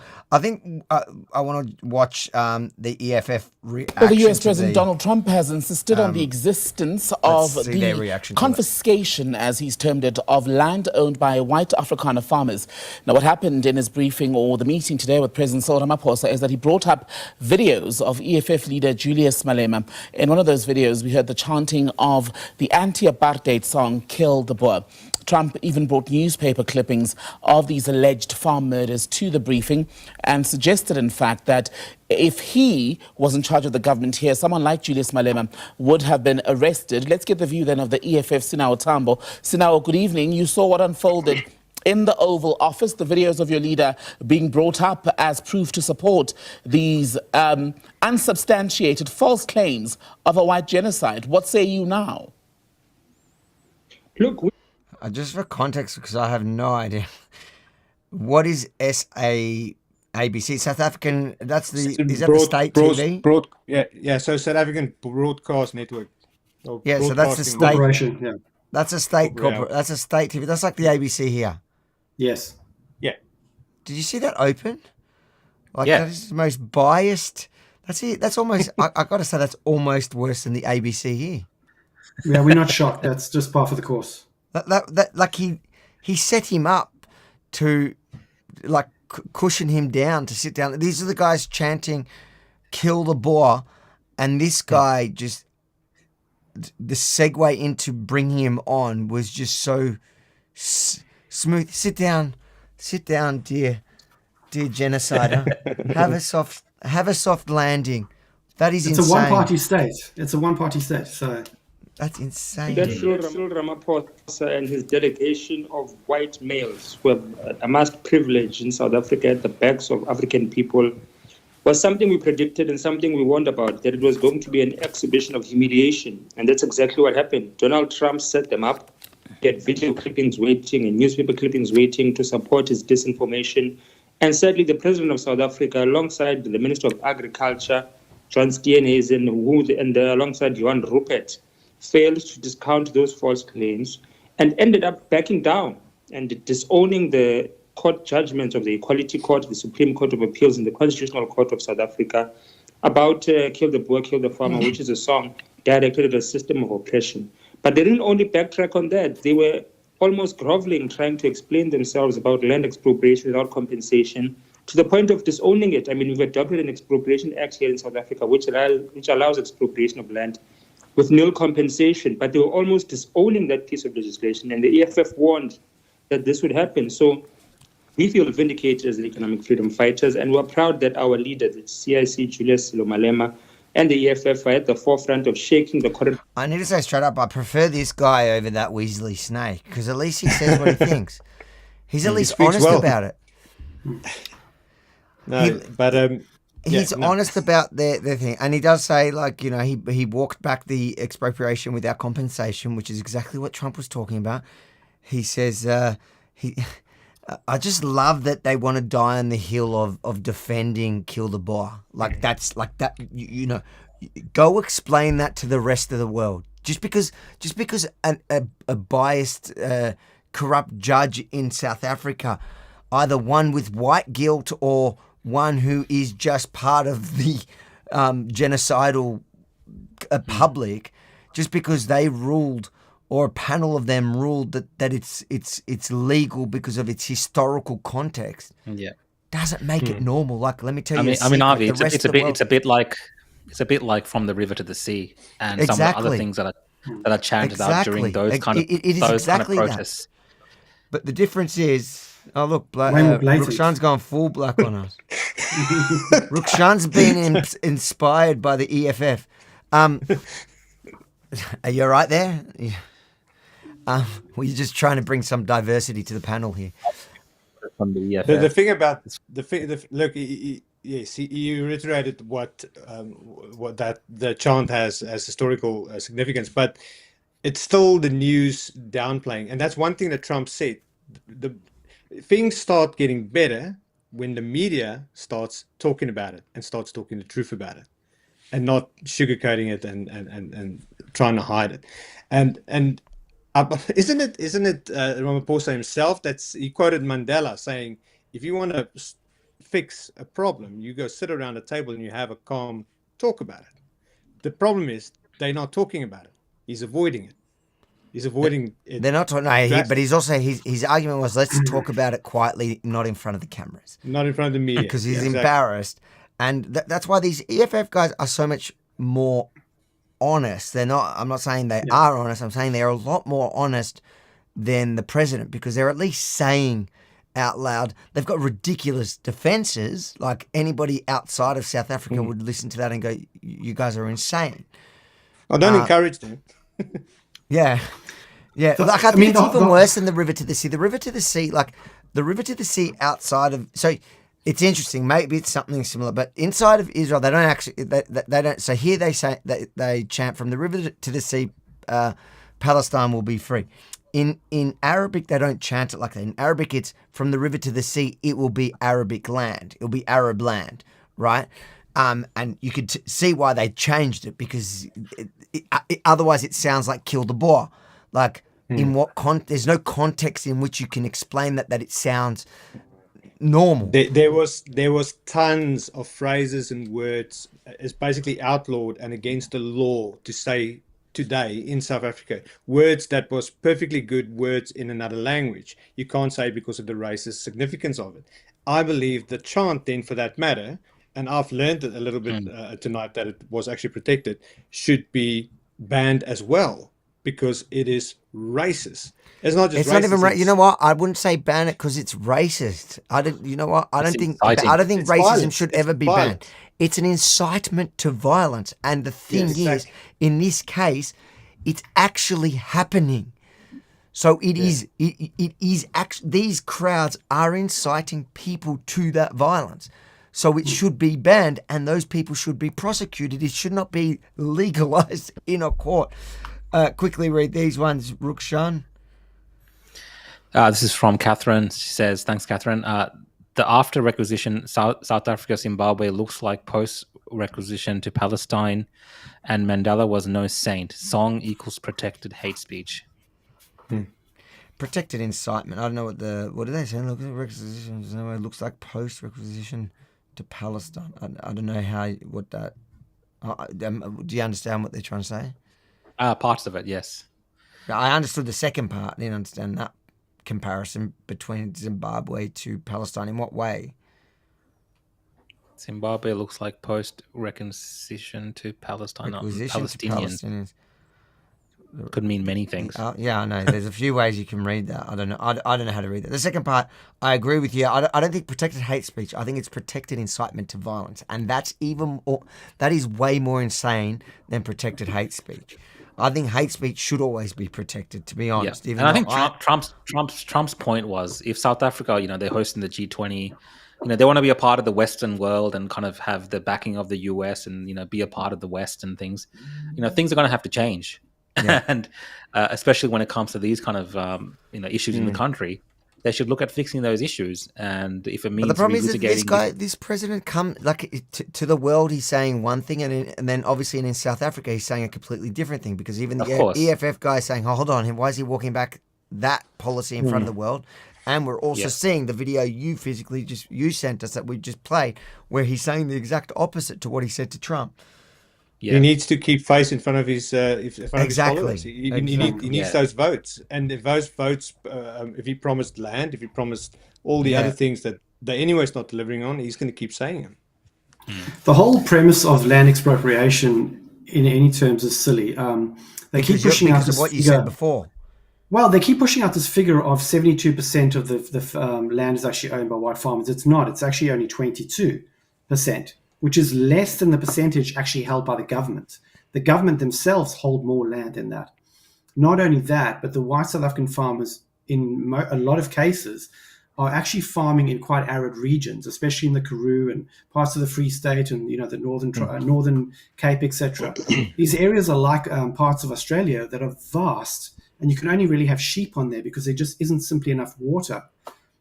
In contrast, if you look at a lot of the traditional black areas in the northeastern part of the country, KwaZulu-Natal, etc., that gets a very high rainfall and has fairly fertile soil where the soil's actually been looked after. And a lot of that is black owned. So there's this whole sort of narrative, that they. So where did they get the 70 whatever percent figure from? I don't know how they calculate that 72%, but yeah, it's like nonsense. I think that's like the 98% of climate scientists agree. I mean, there's a really good tweet here by the South African Institute of Race Relations on Twitter, and if people go onto that, they can have a look. Of what? What's that? That's telling you this? It's the South African Institute of Race Relations. It's at IRR_. But is that something they tweeted today in response to this? This came through. This was in February. Oh, okay. Yeah. Rukshan, read this one. Let's just read Super these chat, ones so we can watch those. This is from Goga. Thanks for Super Chat. The mainstream media doesn't want to show you the real truth about what's really happening in South Africa. And look, I think in the West, it's confronting for the West to deal with these issues and actually say it for what it is, which is. But it also goes against it goes against the narrative. It goes against all narratives, but targeted against white people. I mean, the West is all about white, saying that there's too much white privilege and so on. So to show the opposite happening, I think it goes against everything like the ABC stands for instance. So they struggle with it. I love Ted always asks everything with respect. Ted says, question with respect, is AIDS still the main illness within South Africa? Was it? I have no idea. Is it? It's pretty bad. That and TB, tuberculosis. Really? Yeah. I mean, most people don't die of AIDS. They die of the complications from having HIV positive status. Wow. So you find a lot of people die of TB. Yeah.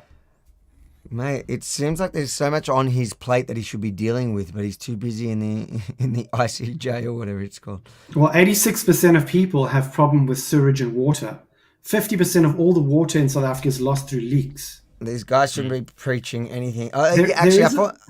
Michael, thanks for the super chat. What I find interesting when you talk about those numbers, because I remember when the case went to the ICJ, it was like the life expectancy in Gaza is like longer than the life expectancy in South Africa. It's like, what are you talking about? What genocide are you talking about? They've got a longer life expectancy than the average person in Gaza under the occupation, under the worst times. It was actually a longer life expectancy. That's Look, I think that whole thing was like, South Africa, we defeated apartheid. Israel's an apartheid state. We're going to champion this cause. But of course, when you look in South Africa's backyard, it's a lot worse than, they like you said, they should be spending a lot of time fixing their own issues. Two more quickly and we'll finish that video. Catherine says, Gazans versus destroyed what got, just like South Africa and Zimbabwe. Okay, so I think what Catherine was saying before was that when they're given Gaza and the West Bank, for instance, under the PA administration or whatever, Hamas, they destroyed their own cities. 100%. Yes, that's true. Jules says, I remember they used to sing Kiss the Boer to mask the word kill. Because there must have been a period where it was illegal to chant it before the court protected it. I'd imagine there must have been a process or a period where it was in question. I'm baffled to how that can go to court. Get protected. It doesn't compute. Let's of the White House with our legislative agenda of land expropriation without compensation, and we will not backtrack on those pieces of legislation and on those political principles. The people you cited all three of them said in that briefing, while they did not defend those clips of the EFF, that they distanced themselves, in fact, saying yours is a minority party and what you have been singing, chanting, saying is not a reflection of government policy. But all three said that there isn't a farm murder crisis in South Africa, but a violent crime problem. Do you give them credit for that? I think they were unable to assert themselves. A lot of their comments were pretexted by a bit of groveling, semblance of trying to humble themselves before someone who clearly had a predetermined agenda. And the fact that they tried to disown the song without bringing up the constitutional legitimacy of it, as according to the laws of this country, is a disappointment which must be condemned. They failed to advocate for South Africa's policy posture on land expropriation without compensation, and they allowed Johan Rupert, who out of nowhere smuggled in some condition that Starlink must be allowed to operate in South Africa in order to help with monitoring of crime. How do we know that it will only monitor crime? How do we know it won't be abused to further the interests of the United States of America, of surveillance in South Africa? So I think that, and as the EFF, we think that this was a complete failure by the entire delegation, and the inclusion of the likes of Johan Rupert, who brought up their personal enmity towards the EFF and its leader, Julius Malema, since the days of his youth league, was a reflection of the fact that there was no intention to try to salvage any diplomatic relation there. Cyril Ramaphosa's delegation was actually contradicting him on many instances. So this was a complete humiliation, and we should continue not to abandon our legislative agenda and mandate at the behest of Donald Trump. The EFF is very clearly opposed to the right-wing elements in the Afrikaner community, as well as in a place like the United States, right? But ultimately, as we've seen today, some of what's been said at your public events has now been taken and added as a weapon in the arsenal of what'd you say? People who are spreading. Pause that. It's very interesting because the reporter postures the whole thing as an opposition to the right wing. Yeah, and that's very much like in Australia. Yeah, not only in South Africa, but the US right wing as well. Yes. And he's giving a license to these obvious, clear extremists by saying they're just opposing the actual problem, which the actual problem is right-wing Afrikaners. Like, the whole framing of it is insane. And you know what? Like, we can't be shocked because we have the same thing here. They're just not chanting that yet. They're not chanting that yet. Although I'd argue, yeah, they probably are. Like River to the Sea, they're just not against Australia yet. So once those chants turn to killing Australians,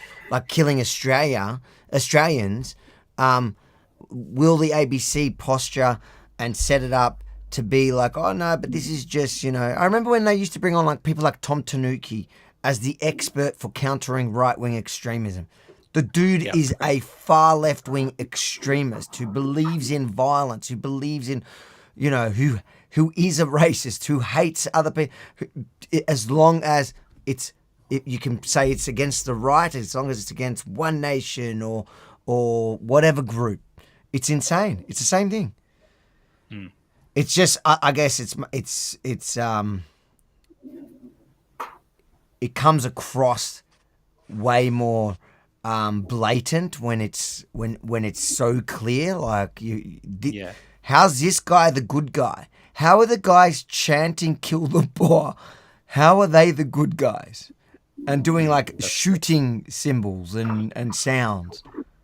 These false claims of a Afrikaans or Afrikaner genocide in South Africa, claims of the confiscation of land. What is the feeling of the EFF that ultimately now your words are going to be used as a weapon even beyond the Oval Office meeting today? As the EFF, we have a moral and ethical backbone to defend the things we say. We have a moral and ethical backbone to defend South Africa, its sovereignty, and the will of the people. The Expropriation Act was adopted by a majority in Parliament, which is a representation of the will of the people of this country. So any attempts to run away from its justified call for expropriation of land with nil compensation for purposes of public use is cowardice, and it's something we condemn, and it's something that we will not be complicit in or form part of. We are going to continue to chant "Kill the poor, kill the farmer." We are going to continue to pursue constitutional and legislative mechanisms to expropriate the land without compensation. And we're not going to backtrack on that, whether Donald Trump is calling for the arrest of Julius Malema or not. We have the sovereign right to pursue redress in this country to fix the injustice of the past, and this includes solving the unequal patterns of land distribution. We are going to continue to oppose the presence of Starlink, which belongs to Elon Musk in South Africa, which is going to be at the center of the table there, and we are going to continue to pledge solidarity. Right is the problem. and we are allies of Palestine and not Israel.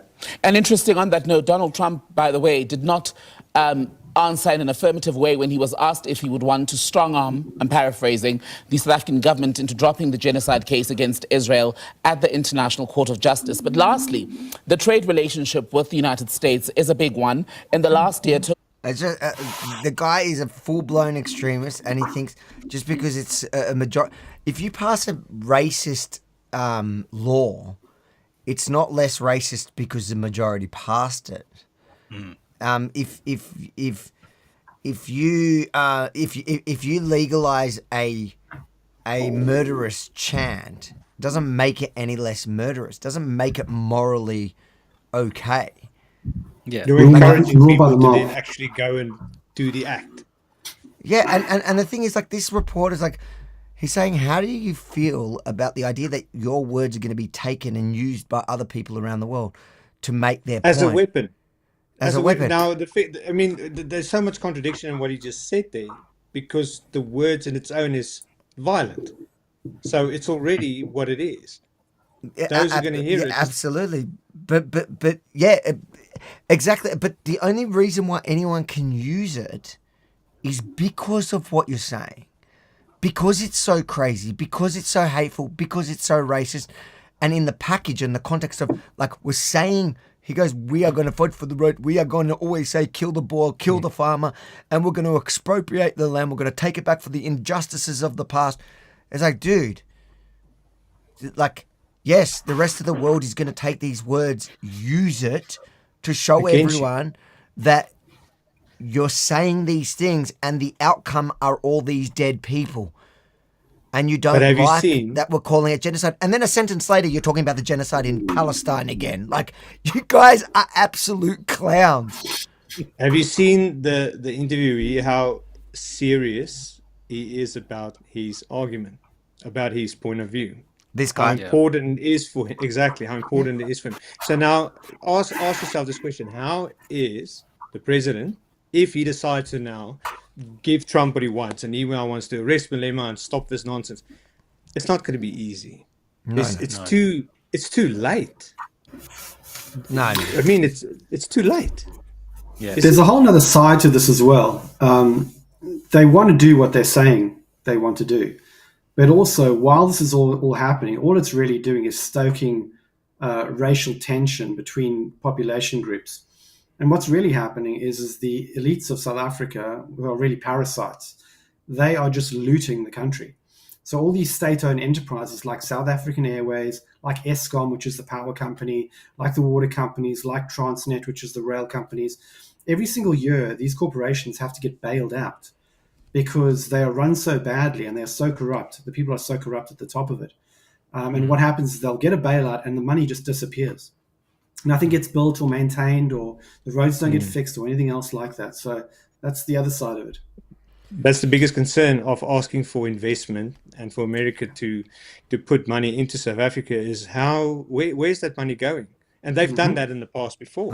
There's no way Trump's just putting money into South Africa now. No, he won't. No, anyone who thinks he is, especially with Elon in charge of Doge, South Africa's the last place they're putting it in, unless Starlink. I love how he took his water Starlink. What did Starlink do to him? Is that because of South Africa? They're very anti-Elon, that group. Yeah, and it's but I think it's because of some law about white people owning 51% of Starlink, if it operates in South Africa, needs to be black owned. Black. That's what he was saying. Yeah. And Elon is like, no, so he pulled out. Now Ramaphosa is saying, well, in order to fight crime, and we need Starlink at the police stations around the country in order for proper internet and communication. I mean, unless you find a way around. Who would have thought a company with less than 51% black ownership it could be good? It's like such a warped view of the world. Unless he's found a way around his own rules and around his own law, then yes. But I mean, we all know we've seen Elon at his best. He's just so unpredictable, and he doesn't like to be intimidated at all. So I would not be surprised if he doesn't budge an inch. Yeah, definitely. U.S. goods trade with South Africa was $20.5 billion. U.S. goods exports to South Africa were only $5.8 billion of that. South African goods sold to America amounted to about $14.7 billion, according to some of the data that is out there.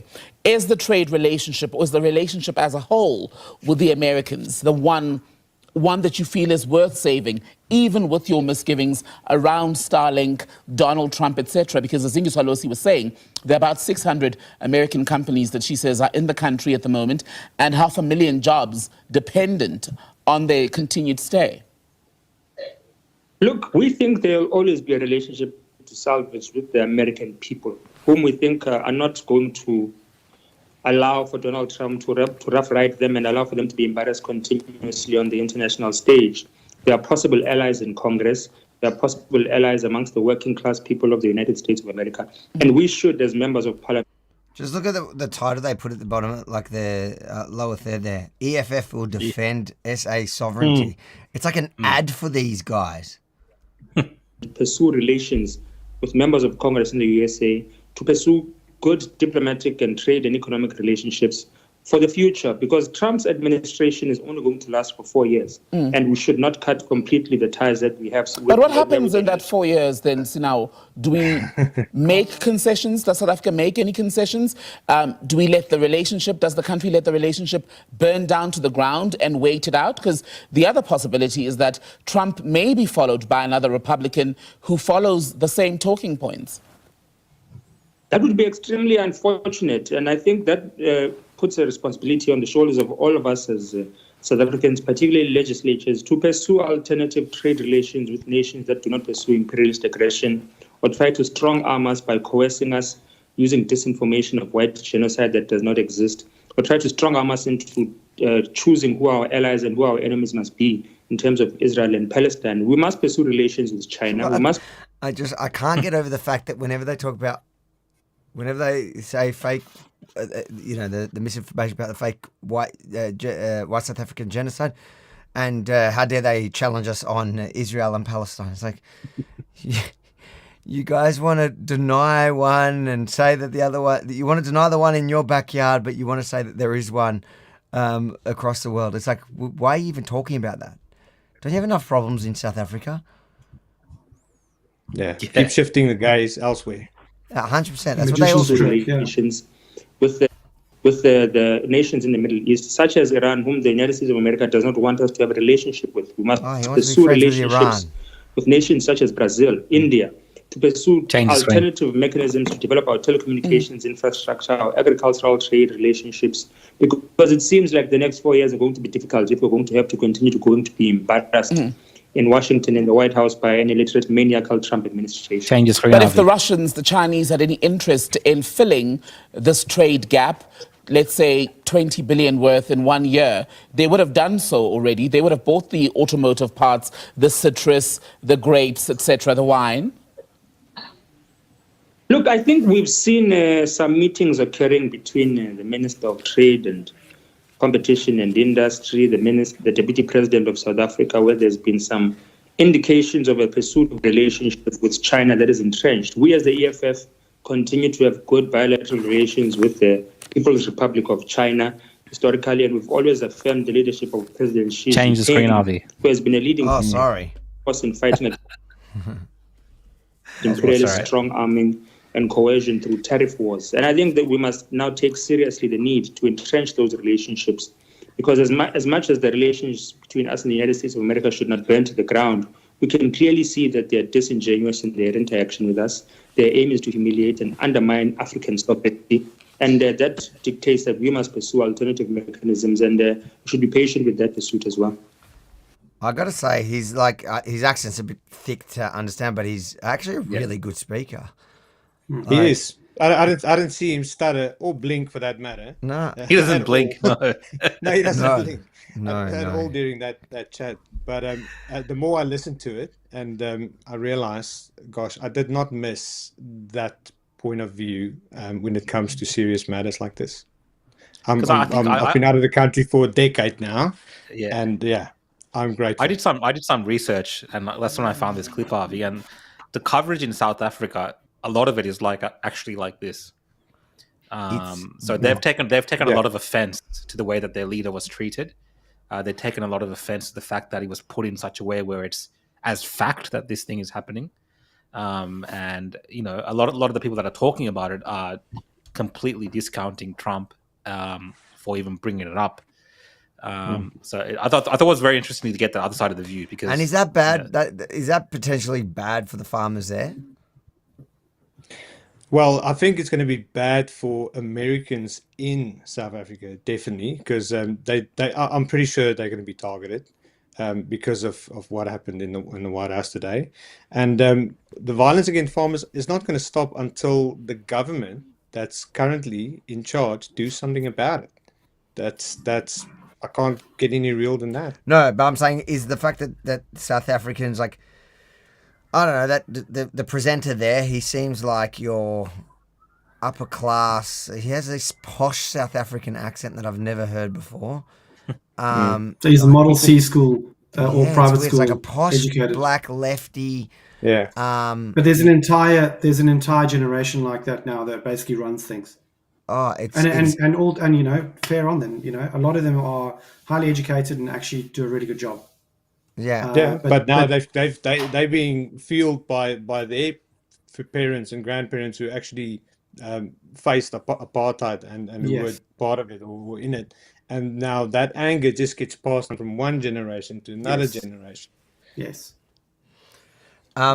I just wanted to watch. There was a quick clip of giving the other side of that. Is the one of the South African farmers who came to Australia, I think as a refugee, escaped here. Let's have a listen to what she told Sky News today. Joining me live now is former South African farmer Nikki Bloom. Nikki, loyal viewers of Sky News will know your story and know the fact that Andrew Hastie has helped you and helped your family resettle, thankfully, in our nation. How do you reflect on the events that have taken place in the Oval Office and the fact that President Trump confronted the South African leader over this very issue?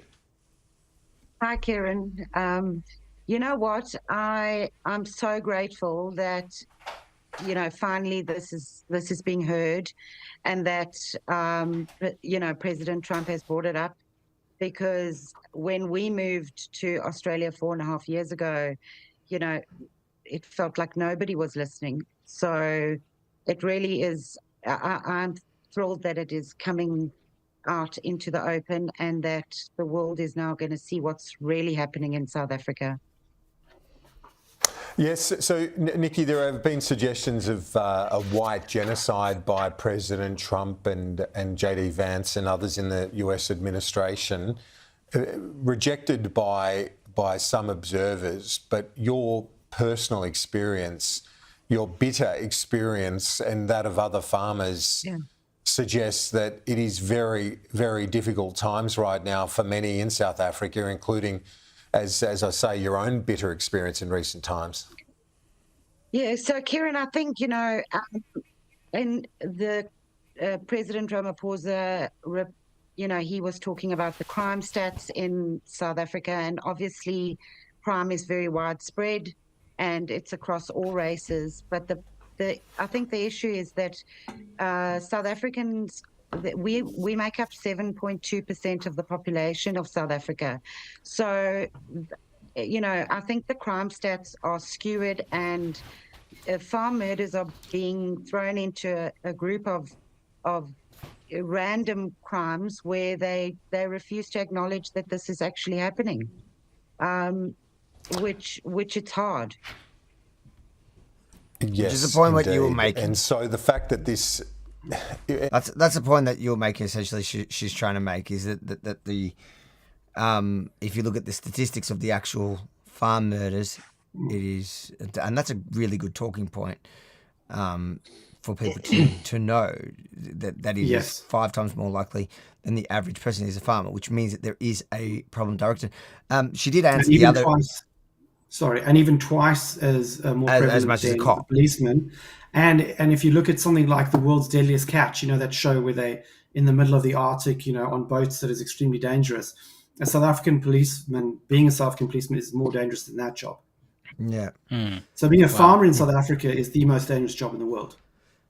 Yeah, and the other thing she answered is, which I guess because that I asked before, how, what would is this worse for South African farmers? But I guess yes, in South Africa, everybody's acting all butthurt about it.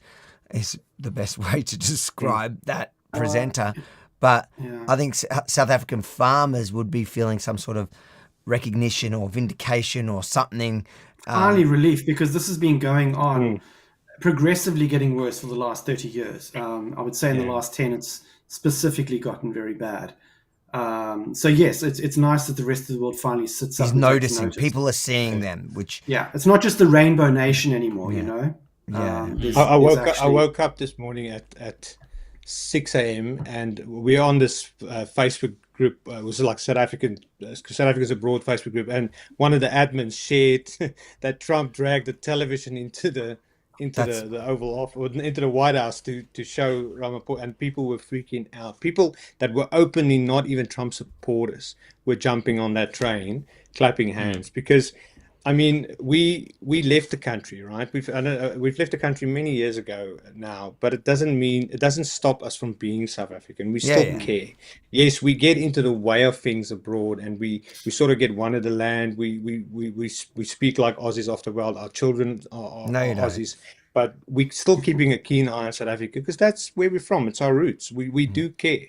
Yeah, of course. I can totally sympathise with that. And if we just circle back to where we started our conversation, your own reflections, what were your emotions like when you saw that confrontation happen because of your own personal stake in how violent that country is right now?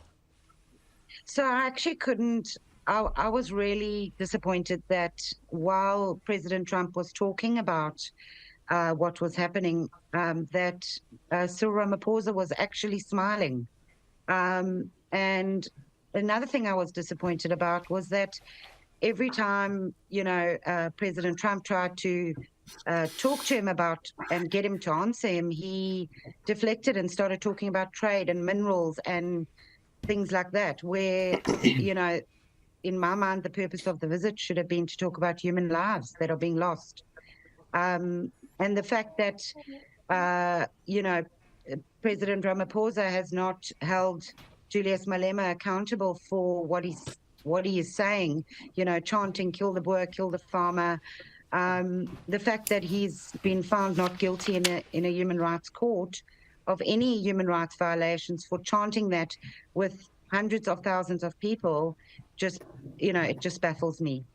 Like, as far as I'm concerned, the fact that he has not been held accountable means the government is complacent and they're not going to do anything about it. How's the Bloom family going in Australia and Tumut? You happy here?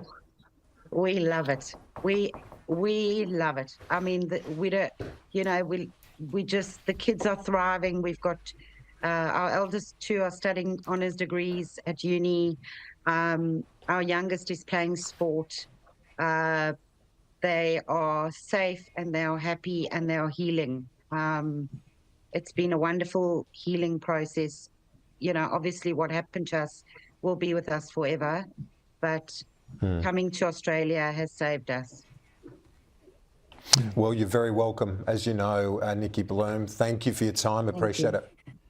I don't know her specific story, but joining me live from the story. I feel like I want to answer every time she says something. I feel like I want to, but you can feel it. I also start smiling when I'm nervous, and I think that's pretty much what was happening with Ramaphosa. That's what I was going to say in his defense.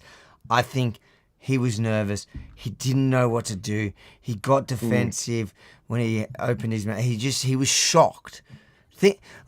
Just imagine the rest of the world's reaction to it. And he knows it's on show forever. But our reaction to seeing what Trump did, we couldn't believe it. And we weren't even there. Imagine being there. Imagine being on the receiving end of that. He saw what happened also, what just happened to Zelensky. And he didn't want to repeat of looking like a clown as well. It would have been a lot. And I could also understand from a farmer's perspective, going, hey, dude, don't laugh at our plight. There's a little bit of a context issue as well, because there's one I saw some clever photographer or someone snapped a photo where Ramaphosa was laughing or smiling, but it's also right after Trump was having a go at the NBC reporter, so everyone was laughing at that stage, but he was holding up. But there was like when you watch because even when I was playing it and we couldn't get it off him. Didn't have the screen. You could see like there's points where he was nervously smiling. He was. But I think it was nervous, and he was looking also at the delegation, and they were going. But he didn't do a Zelensky. Like he could have gone the other way and fought back against Trump. And I think he learned. Trump would have gone harder. And I think he's a great public speaker. So he seems like he knows how in terms of a politician and a he was far more like I've never watched him doing in politics. He was far more polished than I imagined the South African president being, but he was pretty polished. Are you imagining the guy that didn't blink? That sort of mind you, he was more polished than I imagined. Like honestly, that guy's more polished. I would like to see him and Trump. Yeah. Now, just before we go, I thought we're going to end with playing one of my first videos ever on street reporting, which was on this issue when I attended. I don't even know how it's cut. I haven't watched this in years. The context of it was because I don't know if I even explain it in the video, but I went to a rally for refugees. So it was left, the far left wing, the same ones that now march. Half these people march for Palestine now. These people fighting in Australia for refugees. This is like 7 or 8 years ago. So mind you, I was a lot more combative back then. All right, relax. Can I ask you a quick question? Sure. So you're obviously advocating that we have more refugees. Do you feel the same about the white South African refugees? Should we be inviting them here as well? No. Why are you hanging out with your Nazi mate over there? We're just not doing that at the moment. We're keeping our Nazi down. Today I got my kipper on, so I'm going to be less Nazi. South African farmers, that are the ones that are getting raped, robbed, murdered. Oh, that's ridiculous. Are you denying what's happening in South Africa? Yes, I'm denying it. Why not? They've got their own country and they stole their land. So do the anyway. Syrians. Really? The white South Africans now that are about 30 years old stole land. No, but that's the history of the place. That's the history. So they deserve what? A genocide? Can you sign our white South African? We want to bring in the refugees from South Africa. Are you happy? I would prefer if the Rohingya came here first. Why is that? Is that because they're brown? Will you support our petition to bring down the white South Africans? Why is that funny? I know you. Do you know me? I do know you. I like you. You like me? I do. So you're going to sign our petition? Now we have people that will integrate easily. They speak the language, they share similar cultures. That's Why racist. wouldn't? It's actually racist to not accept them because they're white. No, it's racist. There's no such thing as reverse racism. You should know that. I didn't say reverse racism. Will you sign a petition for the white South African farmers? Drop dead, you're a fascist. Drop dead, you're a fascist. Drop dead, you're a fascist. A tolerant lefty. Last year we had a priority for Syrian refugees. Did you have a problem with that? Absolutely, because they were Christian. Because we have enough problems with our current immigration program. In fact, I would. With them? Have you been to Melbourne lately? I live in Melbourne. Oh, great. Do you know about that Sudanese crime wave? It's a beat up by the media. Are you willing to match whatever we did with the special intake for the Syrian refugees last year? Are you willing to match that with white South African farmers? I think you're twisting the issues. No, I'm asking a pretty straightforward question. Actually, a white farmer is double as likely to get killed than a South African policeman. Where are your stats from? I knew their own government stats. Why don't you look at it before? The problem here is that you're jumping to these conclusions because you are biased because they are white. That in itself is racist. Brother, are you against the white South African refugees? You don't want the white South African refugees? I don't want to talk to you, man, because you're a fucker. I'm a fucker. Yeah, go away. Don't threaten me. Don't threaten me. Don't threaten me. You threaten me. Okay, man. I'm fine. I'm fine. See, we're having the opportunity. Oh, mate, I needed you. God bless. I was worried. I was worried. You were close to being. God bless Victoria, please, except for that one that's on his period, but everyone else today. He's a racist and a fascist and a murderer. That's Peter Dutton sums up for me. How's he a murderer? Because people are dying there. Is he killing them? He's allowing them to die. You're Jewish, right? I'm Jewish. You're Jewish. Forget it.